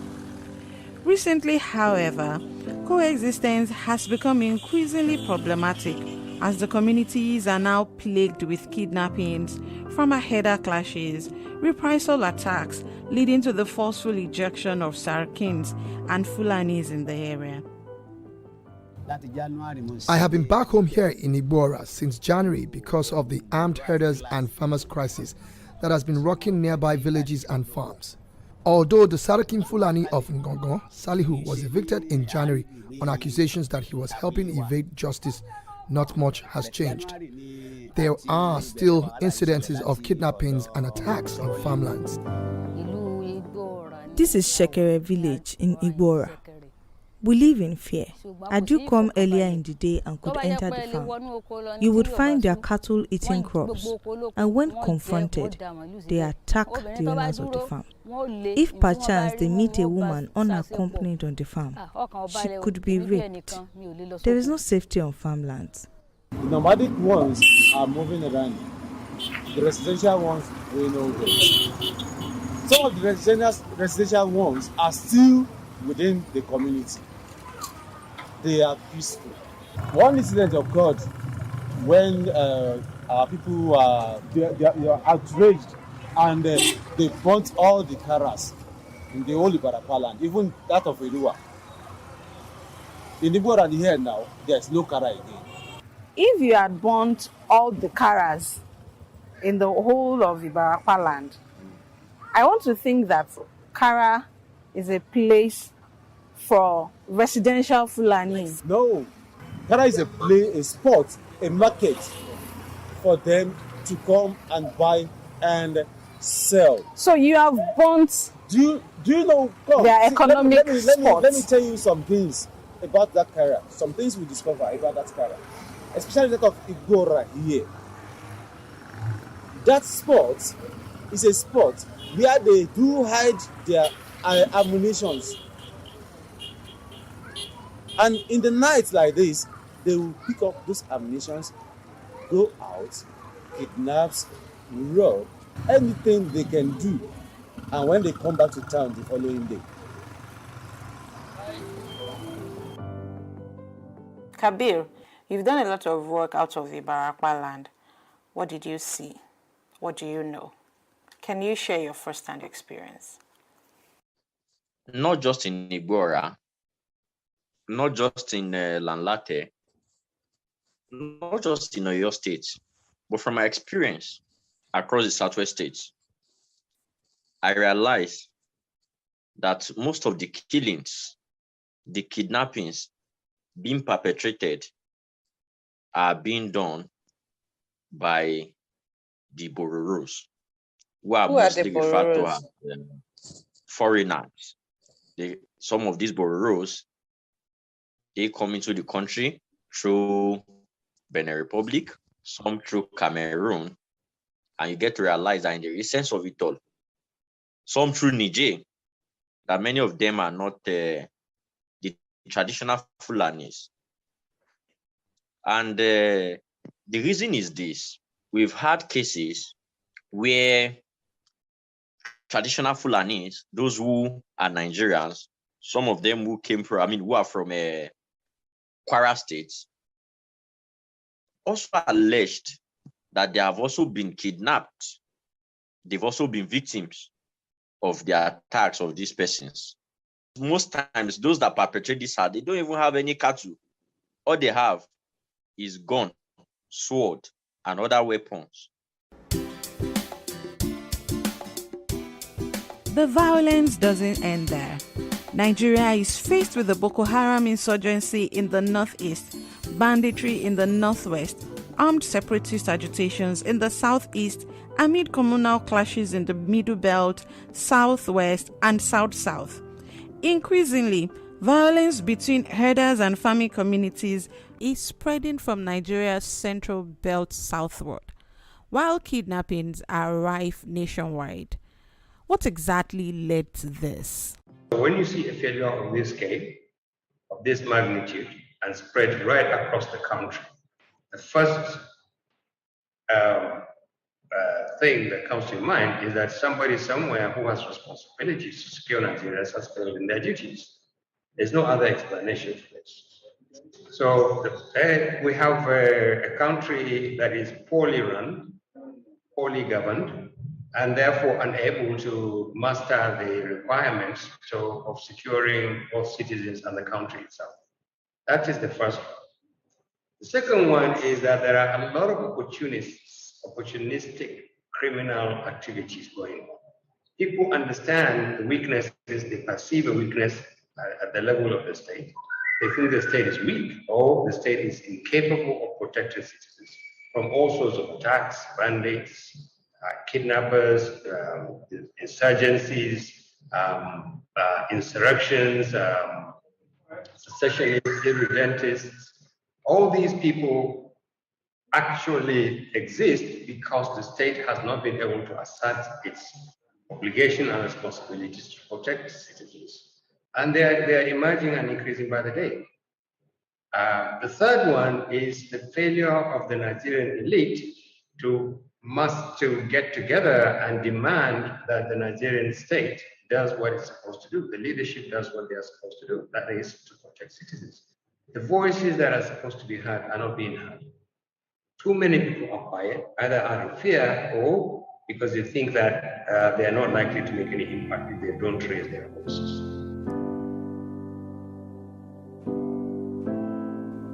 Traveling by road is now an extreme sport. On our trip to Kaduna State, we drove along the Kaduna-Benin-Gwari Road.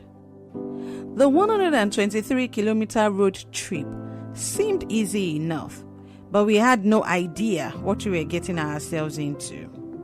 From Buruku village, right on the outskirts of Kaduna, there is a fully armored vehicle with soldiers who lead drivers 3 cars at a time from Buruku to Odoa town.